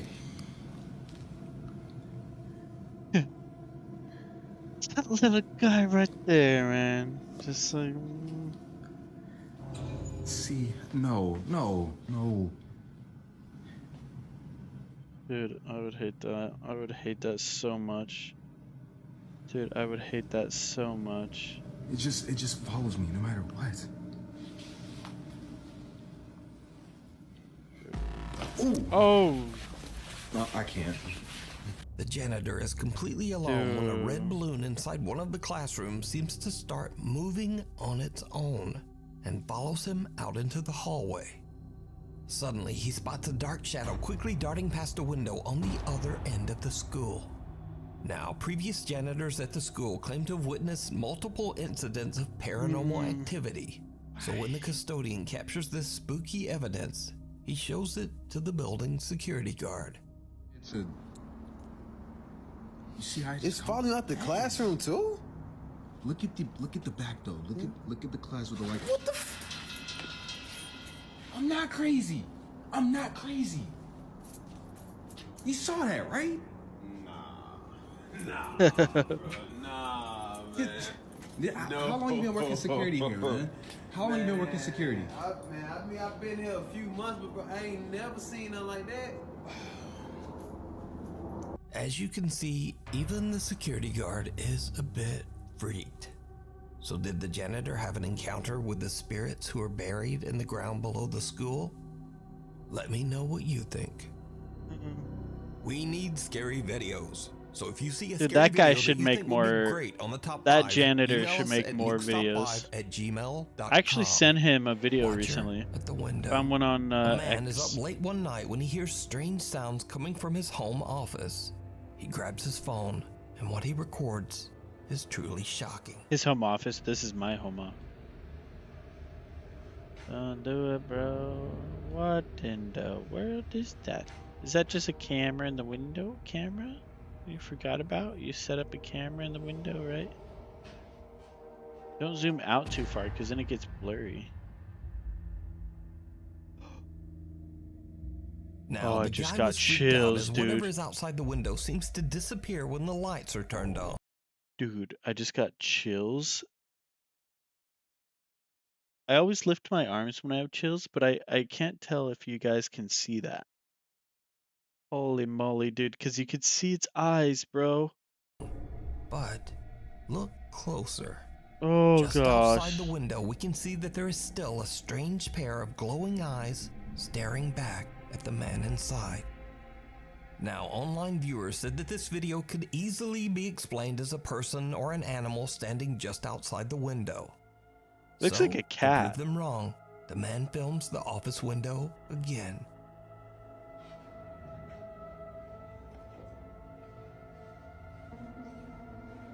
It looks like a cat.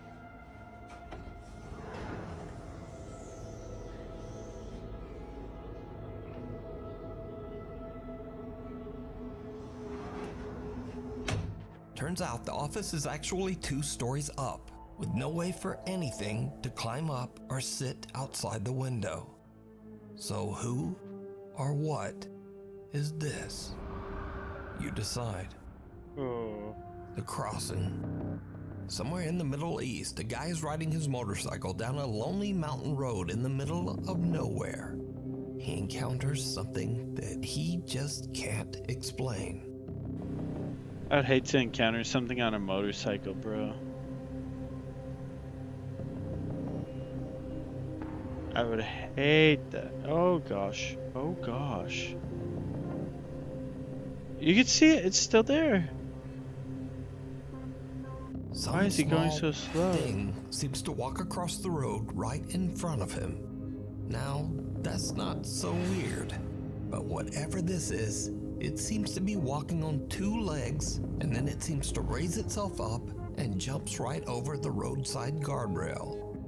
The motorcycle rider is shocked. He rechecks his video footage when he gets home, but he has no idea what he encountered on that isolated mountain road.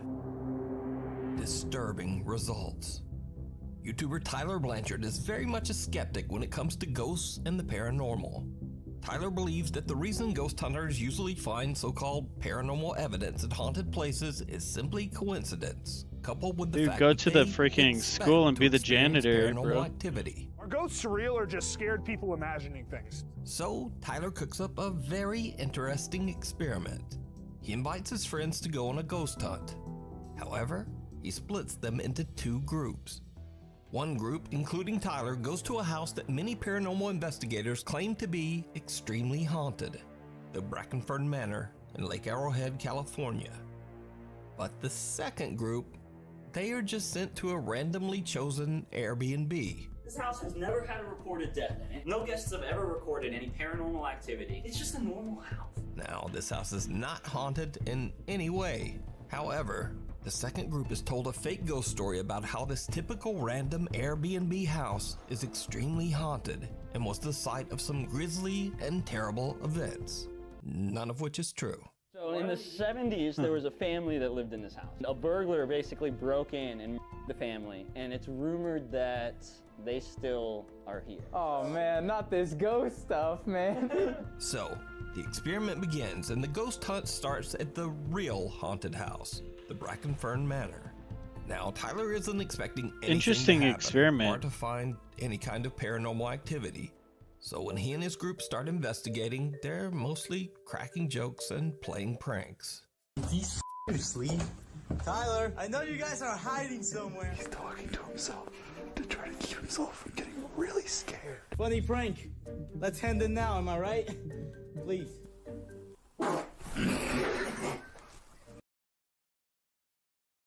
Whoop.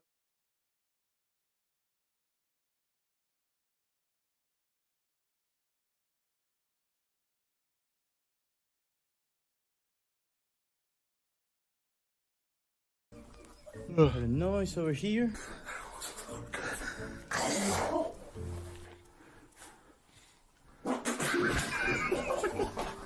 Ew, dude. She's like spitting. Boy! For the love of God.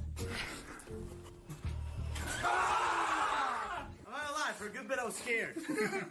But things are about to get a bit more serious and a bit spookier. The guys head to the house's cellar and use a twist flashlight and an ultrasound motion sensor music box that plays a tune whenever it detects movement. Now it's calibrated. Everything that happens from this point is something going in front of it. If you're here, can you make the music box start? Okay, that's fine. Ring the music box if it's okay if we can sit down.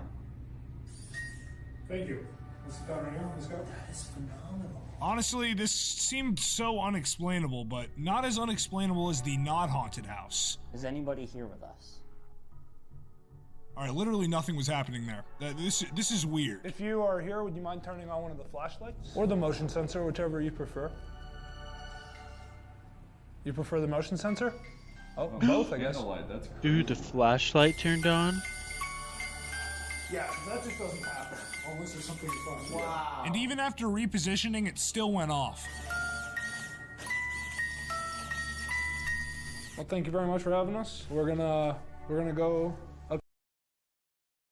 upstairs to this beautiful home. Please stay here. It's been awesome hanging out with you. But we're gonna pack up our things and go. Thank you for this experience. I wonder if the equipment is also going on off at the other house, or if it's just going off here. Because if it's just going off here, that is pretty sus. Real, right? Like, that's crazy. I mean, that box hasn't worked at all, ever. No. Until we get here. We calibrated it 3 times and then it worked every time. There's some presence moving in front of that machine. Now, Tyler gave both groups the exact same type of flashlight and motion-activated music box, but only the ones at the haunted Brackenfern Manor are activating. The instruments at the haunted house actually seem to respond to their questions, while over at the Airbnb, the same instruments don't do anything. And the night just gets weirder. I walk past this door right here, and there's something closed in there. Which one? Let's put the box in there. This one.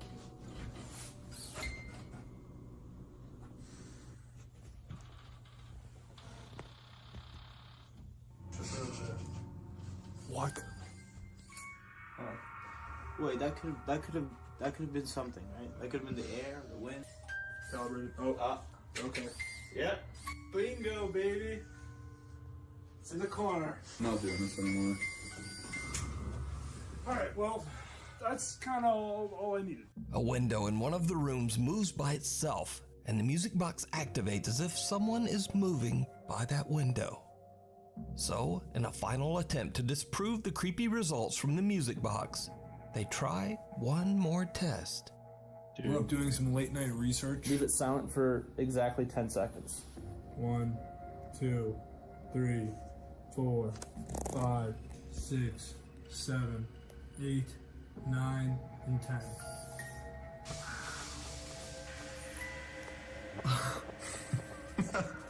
Alright, done with the Morse.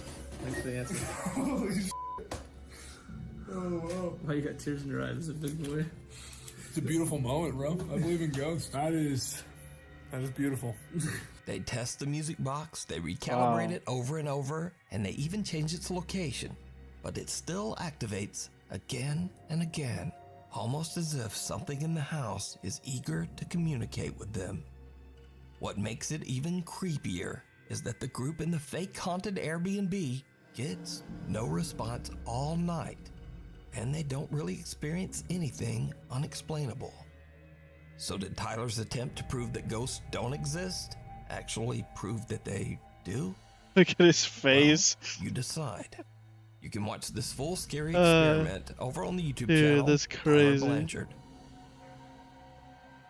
Fairy or flying nightmare? It's early in the morning, right before sunrise, when Lisa Nathan from Essex, England, opens the back door to let out the family dog. But something happens that sends Lisa running right back inside. What?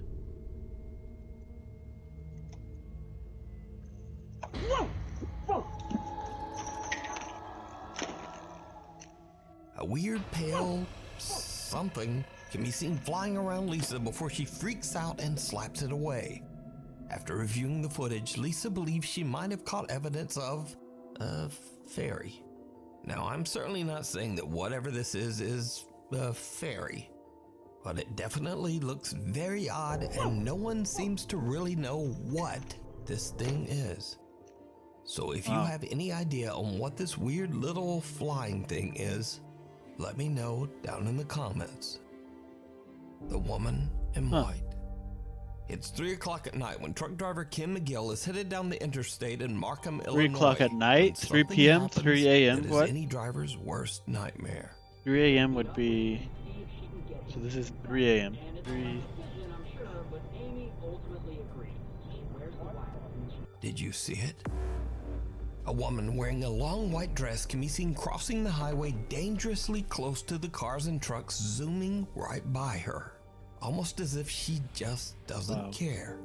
I thought it was really, really weird. It creeped me out. I had goosebumps for like an hour straight on my arms. It was really creepy. It was scary. Now, whatever this mysterious highway figure is, it has Ken seriously freaked out. And the next day, the story gets much, much darker. Because you see, the next night at the exact same spot, around the exact same time, a vehicle swerves and has a tragic accident on the interstate, ending 2 lives. But again, we're still keeping a close eye on this crash on I-57. What's the latest? Wow. Indeed. Unfortunately, I have sad news to report about this crash here, Laura. Sorry to change gears on such a beautiful and pleasant morning here. It's anything but on the lanes down there. This terrible, violent crash happened before 2 a.m. this morning. State police now reporting 2 people have passed in this incident here on northbound I-57 near 147, just outside of Posen and Dixmoor. The drivers and passengers in the crash claimed that they saw a mysterious woman in a white dress walking on the road. They say they swerved to miss her, and that caused the accident. I had another driver reach out to me after I posted it on Facebook that he was going through there about 20 minutes before I did with another driver right behind him, and they seen the same thing as I did. Today, 20 at the minutes same before. time as we went through there, there was a car accident, multiple cars. 2 people ended up dying. 2 people went to the hospital. Well, the 2 people that went to the hospital gave a statement that they seen a white figure in the road, and that's why the one car swerved into the other car. Weirdly, despite these eyewitness reports, cameras posted along the highway showed no one walking in the road at that time. So did King capture an entity on his dash cam that caused a terrible car accident? You decide. Abandoned?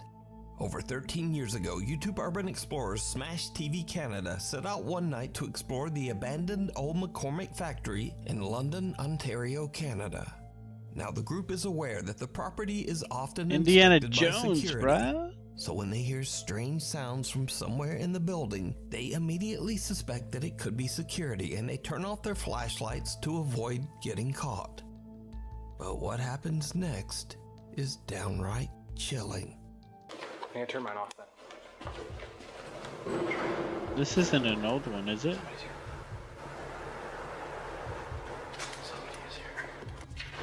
Who's there? Hello? Hello? Watch the metal. Oh. Who's there?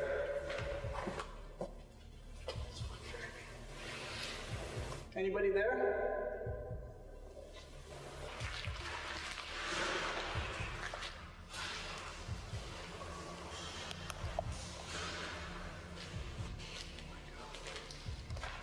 Dude, I keep nodding off. Let's get out of this door as fast as possible, please. Please. Very fast. Run, cameraman, you're in the back.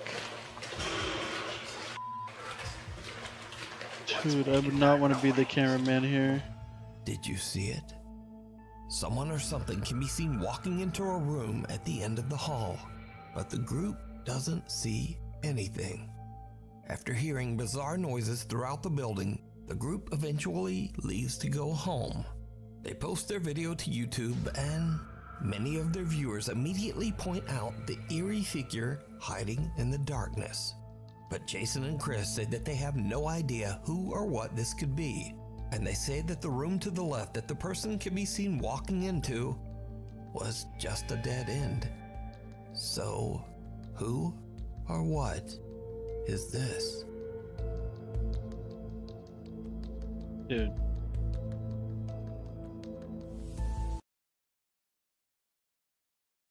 Holy crap, that's creepy. Okay. I'm falling asleep, bro. I'm so tired. Not complaining, I'm just saying I'm tired. That's it. Jeez, calm down. Ooh.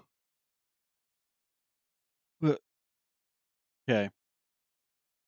Damn, man, it's late. I'm so tired. Can I do another one? I don't know, bros. Honestly, don't know.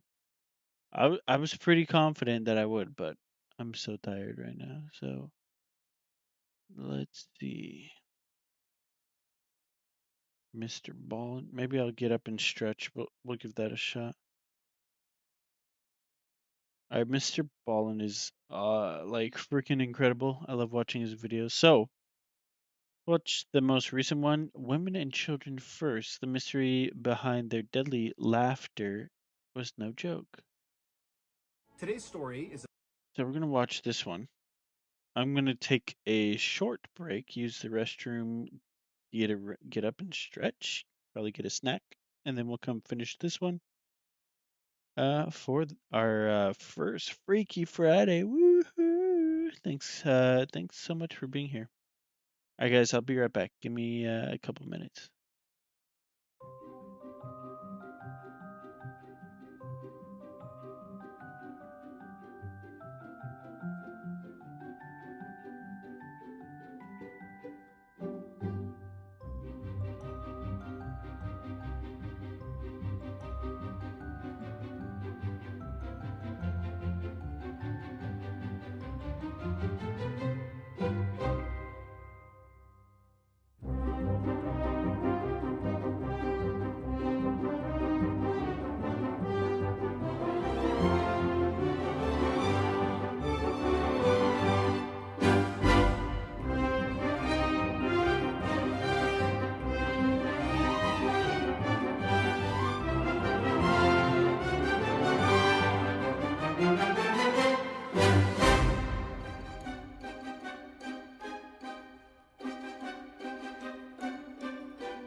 I thought you thought I fell asleep. No, no, no.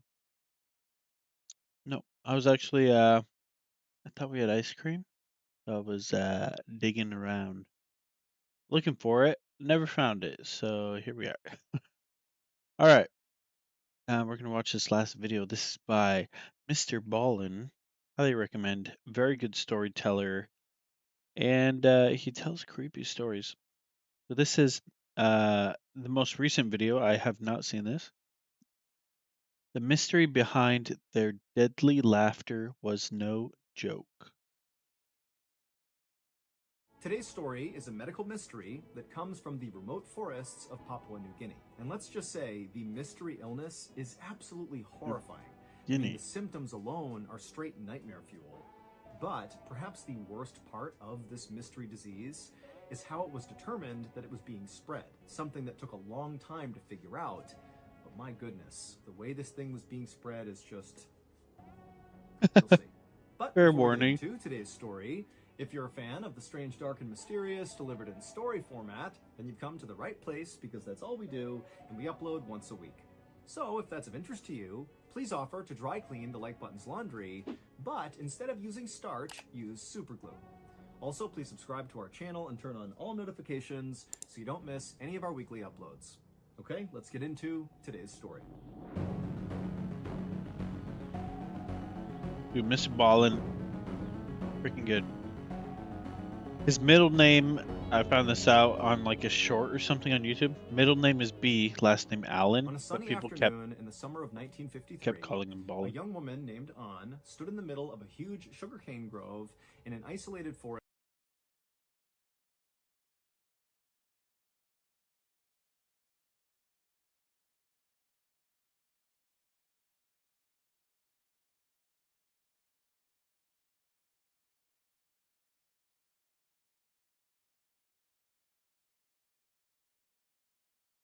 Sorry, I kind of have to keep a close eye on this little one over here.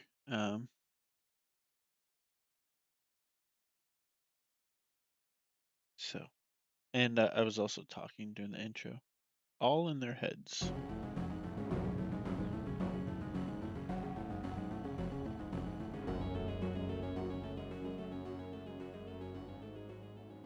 On a sunny afternoon in the summer of 1953, a young woman named An stood in the middle of a huge sugarcane grove in an isolated forest in Papua New Guinea. And around her were all her relatives and neighbors. In the 50s, and they were all there to mourn the loss of An's sister, whose name was Ton. She had passed away 3 days earlier from a very mysterious illness that people in An's village called kuru. And in their language, the word kuru meant trembling. Now, keep in mind, this particular mystery illness that was called kuru only affected the people in An and Ton's village. This is like a hyper-specific illness that only happened inside of this little forest to these people. But An and the rest of the people in her village had seen this happen over and over and over again every year, and so they knew what happened when you got kuru because it was always the same. As soon as you began to tremble, that was kind of like the first sign. 1 year or so after that moment, you lose control of all the muscles in your body until you die. And so in Ton's case, so An's sister, she watched this happen exactly as it did. Wasn't there a video recently that was viral? Like maybe like 3 months, 6 months ago, 3 to 6 months ago, where like students couldn't control their body and they like were shaking as they were going to school. That wasn't. I don't know. I can't remember where that was, but that sounds so familiar. It sounds like what those kids had. Did for everybody else that ever got this illness. It was like she started with recent, like tremors, 2023 or 2024 or something like that. Around, and then finally her sister lost control of the muscles in her throat, and so she couldn't eat despite being hungry. And so ultimately she died of starvation, which is like one of the worst ways to die. It's incredibly slow and very, very painful. And so ever since Ton's death 3 days earlier, the village had been performing all these rituals and prayers in an attempt to assist Ton's spirit on its way into the afterlife. And this type of very involved funeral was absolutely customary in An's culture. Anne and her family and all of these villagers were members of the Foray people, who were native to Papua New Guinea, which is an island just north of Australia. And in 1953, when the story is taking place, the Foray people numbered about 11,000 people. And remember, they live in a very isolated forest. They are basically cut off from the world for the most part. But they were beginning to fear that they were going to go extinct because of Kuru. Every year, the Foray people lost 200 people to Kuru. And for the most part, the victims were women, like disproportionately so, which made it even more likely that the Foray people would go extinct, because if you lose all the women, you can't have any more kids. And in fact, by 1953, so many women had died from Kuru that by this point, there were 3 times as many men as there were women. In fact, Holy the leading moly. cause of death for Foray women was Kuru. But the Foray people did not view Kuru as just an illness. They actually viewed it as a curse. In fact, that was completely accepted, that that is exactly what it was. This is not like getting the cold. Somebody did this to you, like a sorcerer somewhere, some unnamed sorcerer that's like coming into the forest is targeting these women and cursing them with Kuru.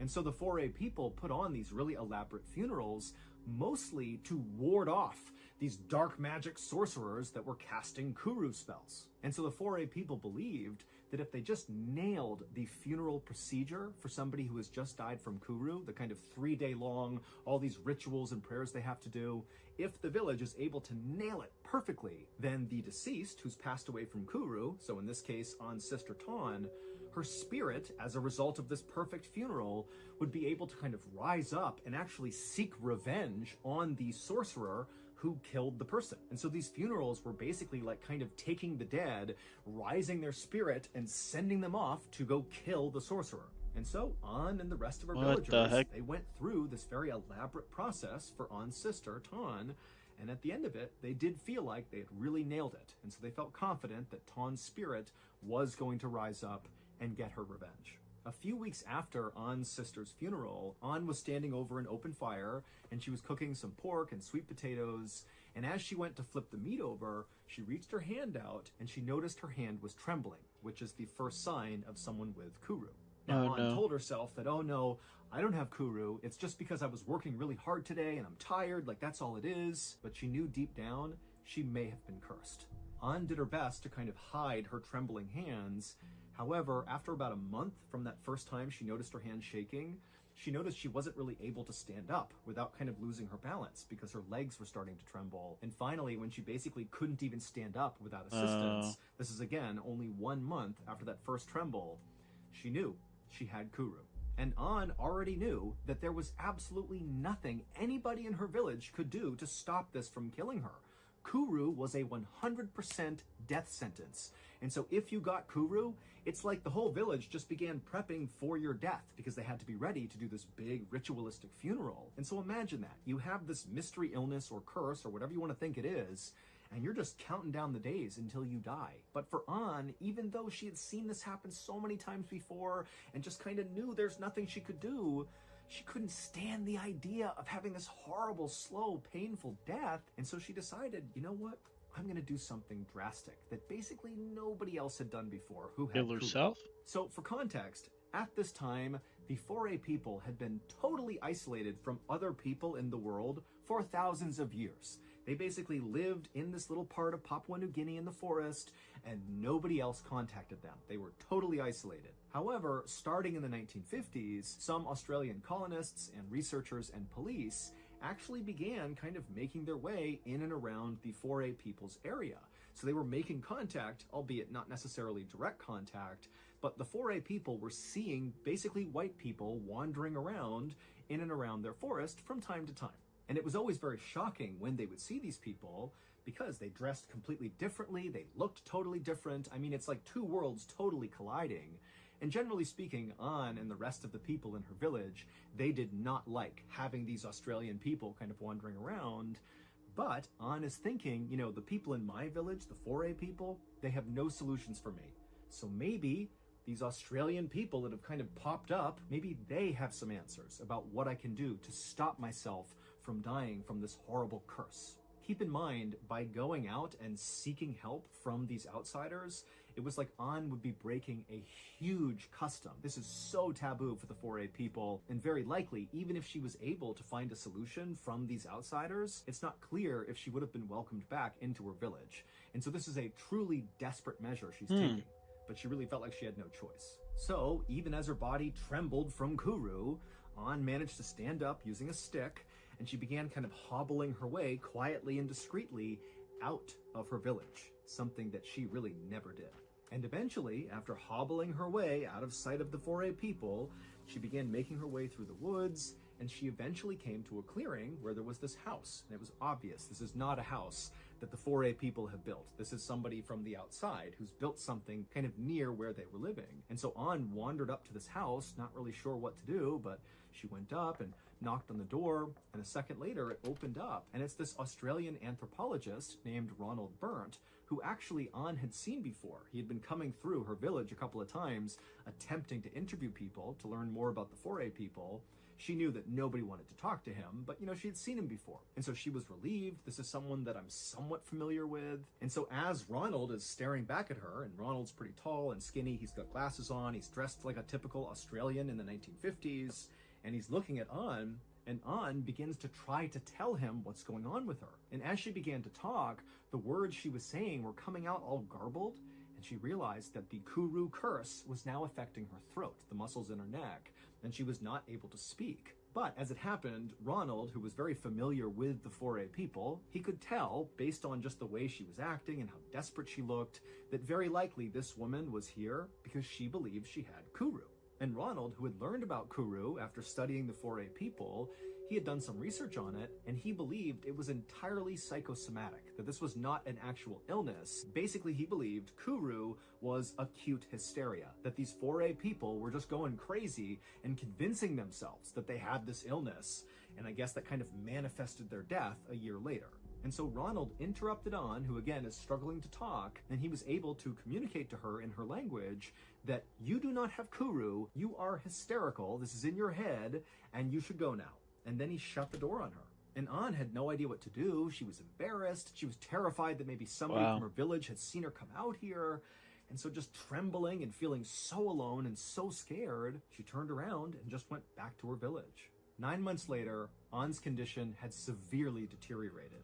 She basically was following exactly the process of every other person she had seen with Kuru. She had lost virtually all the control of her body. She could barely sip water. She was feeling absolutely horrible. I mean, she knew she was closing in on death, and she had not gone back out to try to get help from outsiders. That interaction with Ronald had kind of destroyed her hope, and so she did go back and just was kind of waiting to die, just like everybody else in her village did. But for An, the physical symptoms of Kuru that she was experiencing were undoubtedly terrible, but they were not as bad, at least to An, as the other side of Kuru. So in addition to referring to this curse as Kuru, which meant trembling, sometimes 4A people would refer to this curse, this illness, as the laughing death. And it's because during the terminal stage, so the end stage of Kuru, when you're just about to die, you just begin laughing. It doesn't matter what you're thinking about. This is not an actual laugh. You're not thinking something's funny. It's like you could be weeping and totally depressed because you know you're gonna die, but you keep hysterically laughing, which makes your whole body sore from constantly laughing over and over again. And An was beginning to experience that. She would be weeping and laughing at the same time. And think about this, everybody else who's in the village, they know what this means. And so their preparations for her death are only getting more and more ramped up. They're getting ready for the big ritualistic funeral they're going to give to An. And so An, as she's hysterically laughing, is fully aware that everybody's just waiting for her to die. And finally, just a few weeks after she had begun the laughing side of Kuru, An would pass away, almost exactly 1 year from when she first noticed the trembling in her hand when she was cooking over that fire. Damn. If you don't know this, go. But kept on getting Kuru. Newest episode of Mr. Ballen's Medical Mysteries.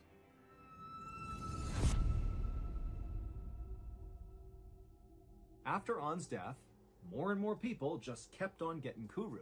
And over the next 7 years, it was like clockwork. 200 plus 4A people died from Kuru every year, and nobody had any idea how to stop it. It just became a part of their lives. And again, they kept getting closer and closer to being extinct. It was this really terrifying time.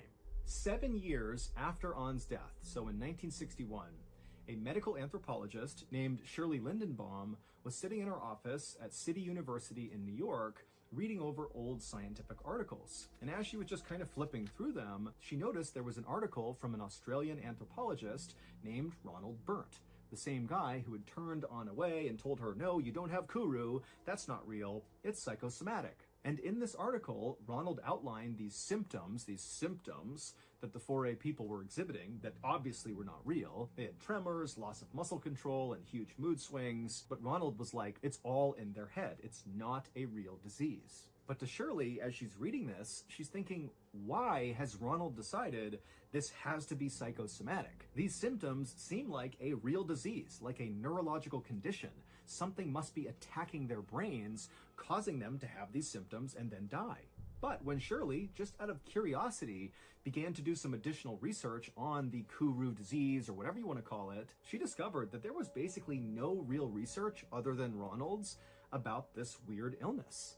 And so she decided, you know what, there's a gap in the research, and I'm going to fill it. I'm going to figure out what's going on with the 4A people and this weird thing called Kuru.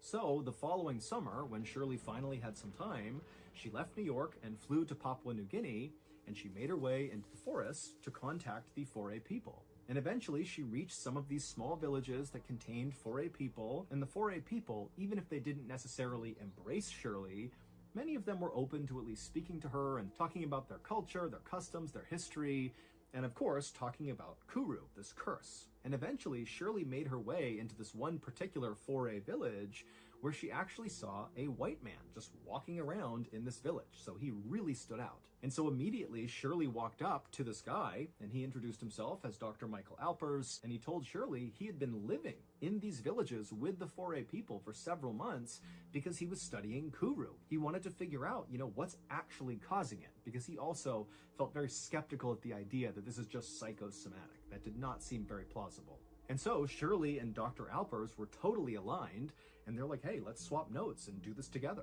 And so Shirley began telling Dr. Alpers about what she had learned so far, and she said that when she showed up in Papua New Guinea, she believed what this was, what Kuru was a genetic brain disease, meaning it would be passed down from, parent to child and so on and so forth. But she quickly discovered that after conducting research and talking to the 4A people in these villages, that was not the case. This was not something that went from parent to child. Instead, Kuru appeared to spread amongst tight-knit social groups within these villages, which seemed to indicate this was actually a contagious disease, not a genetic one. And so she told Dr. Alpers that now her working theory was that Kuru was actually a contagious type of encephalitis, which is inflammation of the brain. But Shirley also said to Dr. Alpers that did not explain why so many victims of Kuru were female. And Shirley also said to Dr. Alpers that, I've been around loads of people with Kuru, and I don't have it, so how can it be contagious? Dr. Alpers agreed with everything Shirley was saying, and in fact had come to a similar conclusion himself, which meant he also had the same questions. Why only women, and why wasn't he getting it? But he told Shirley that when he began trying to answer this question, he discovered that actually, in addition to lots of women getting Kuru, also lots of kids got Kuru. Not necessarily parents, that's sad. But also children in these villages seemed to be slightly more susceptible to getting Kuru than men.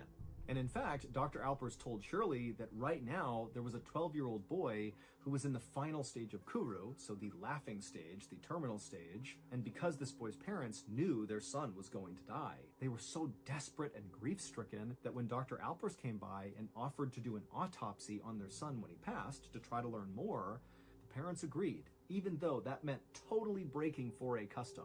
So this was like major taboo decision. But again, the 4A people are getting more and more desperate as they go closer and closer to the brink of extinction from Kuru.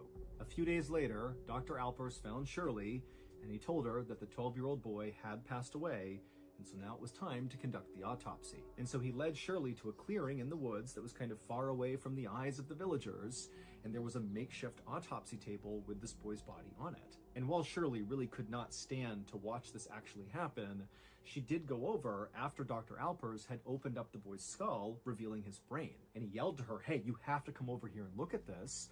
And so Shirley walked over and she looked down, and even though she had not seen a human brain before right in front of her, she knew right away there's something terribly wrong with that brain. His brain was completely shriveled up and covered in holes, as if like a worm had drilled through his brain. And so Shirley and Dr. Alpers immediately knew this brain has to be sent off for further testing because something's happening here that's not psychosomatic. This is a real disease that is killing these people. About a year later, Shirley was back home in New York in her office when she received a letter from a research team at the United States National Institutes of Health, or NIH for short. And the NIH is one of the largest medical research facilities in the world. And it was where Shirley and Dr. Alpers had sent off that boy's brain for further study. And so by getting this letter, Shirley knew she was going to get information about whatever they discovered in this boy's brain. And so she ripped it open and pulled out the report and began reading. And the researchers said they had spent the last year, studying this brain tissue, and while they still didn't really understand how Kuru even happened and what caused it, was it a virus or an infection, they didn't know, but they had discovered something about how Kuru spread. During one of their experiments, the NIH researchers had injected some tissue from this boy's brain into a chimpanzee, and very quickly, that chimpanzee developed Kuru. And so this told the researchers that yes, Kuru was about whatever they discovered in this boy's brain. And so she ripped it open and pulled out the report and began reading. And the researchers said they had spent the last year, studying this brain tissue, and while they still didn't really understand how Kuru even happened and what caused it, was it a virus or an infection, they didn't know, but they had discovered something about how Kuru spread. During one of their experiments, the NIH researchers had injected some tissue from this boy's brain into a chimpanzee, and very quickly, that You're asking about somebody and you're writing their name in there, huh? What are you doing? Yeah, our little guy's fine. I've been checking on him. I just sat down from a little break.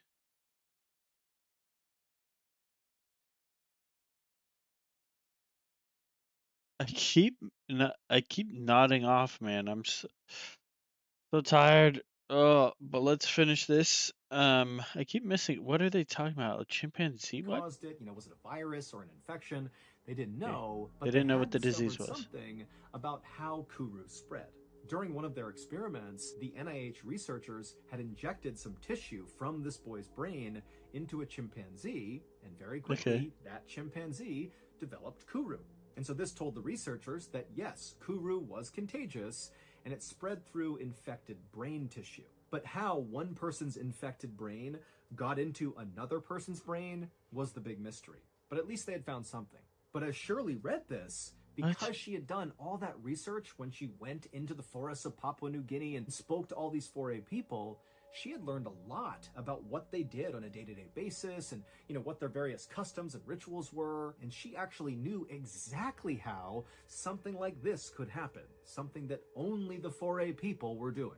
During her research in Papua New Guinea, Shirley had learned that 4A people believe all humans have 5 distinct souls. There was that one soul that 4A people believed they could basically summon up out of a deceased person that would then go avenge that person's death. So think about how all those people who died from Kuru, they believed that was a curse from some sorcerer. And so a big part of that funeral process was to call out that soul to go avenge their death, go find the sorcerer and kill them.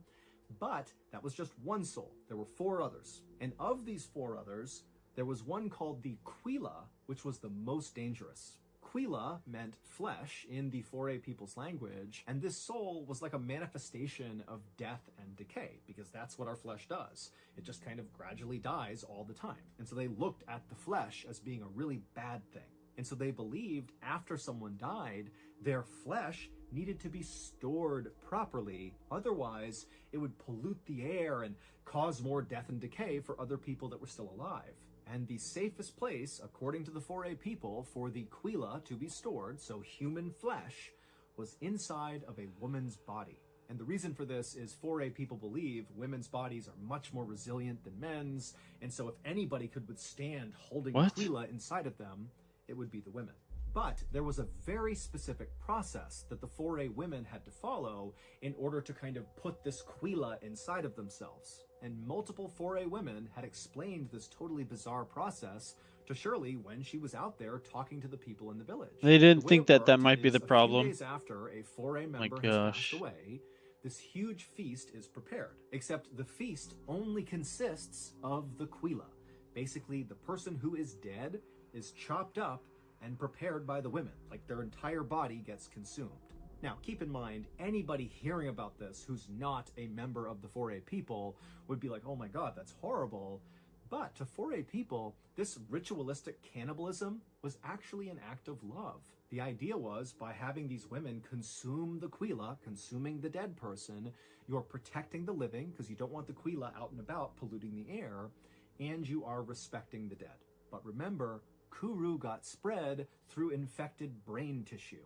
And it just so happened that during these funeral feasts, when they were consuming the Quila, the brain of the deceased person was an absolute delicacy. And so the brain was reserved for close female relatives of the deceased person. And so during An's sister's funeral, so when Ton passed, what do you think An ate? She ate Ton's brain. And then also, critically, Shirley had learned that a lot of these women who were given the brain, this delicacy during these funerals, they would often sneak little pieces of the brain and hand it out to kids as like a little treat. They would take the brain and eat it. You know, nobody knew.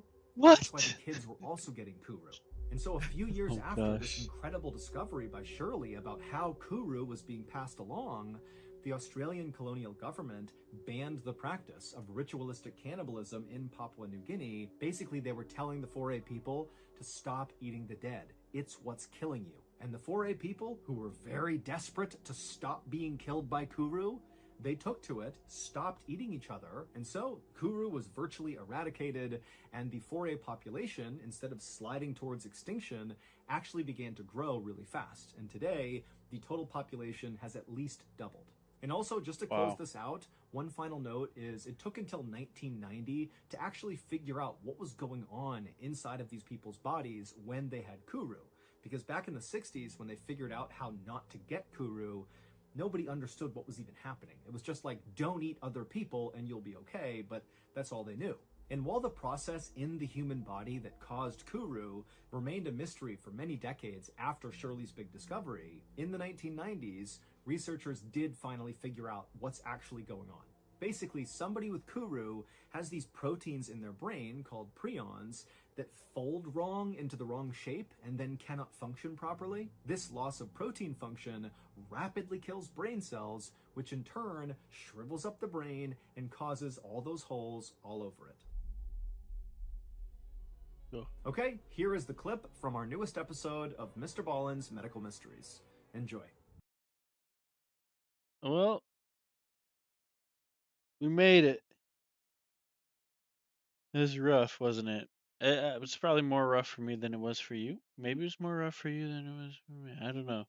But yeah. That that was gnarly. It's funny though to have this disease and you guys are like, man, what could that be? Anyways, let's start cooking people and eating bodies. Like, but that makes total sense. That's why it was so localized to just that group of people, because that's the one thing they were doing that no other group was doing. Well, what was I gonna say? Oh, so first of all, thank you guys for hanging out and watching. Had a lot of fun. Scary stuff, man. It's rough on Fridays. I'm gonna be honest. It's like I keep looking up and I can tell, yeah, at this point, like you can tell I'm tired.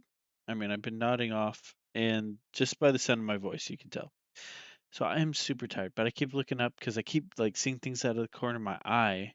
And after watching these videos and playing the game, I'm like, dude.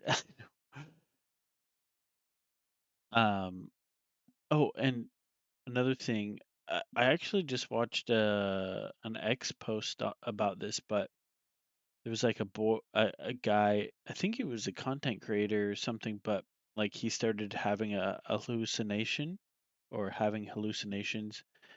Um, and then it was like recorded in on the camera for his room or whatever. But interesting. I do get hallucinations when I'm super, super tired. Like I actually do.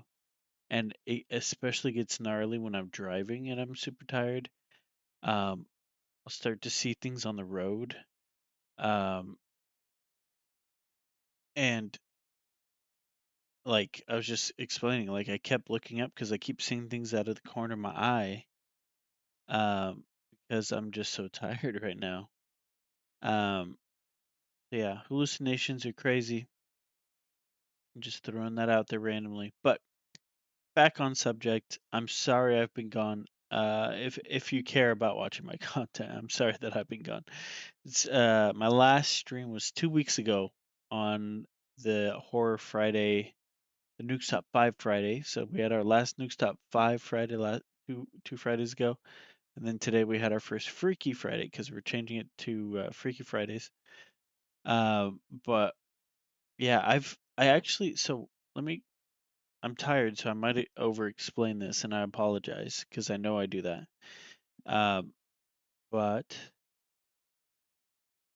I've had some goals that I want to do, like some business goals and just different goals that I've wanted to do and accomplish over the course of this summer. This summer, which starts technically today, right? June 1st?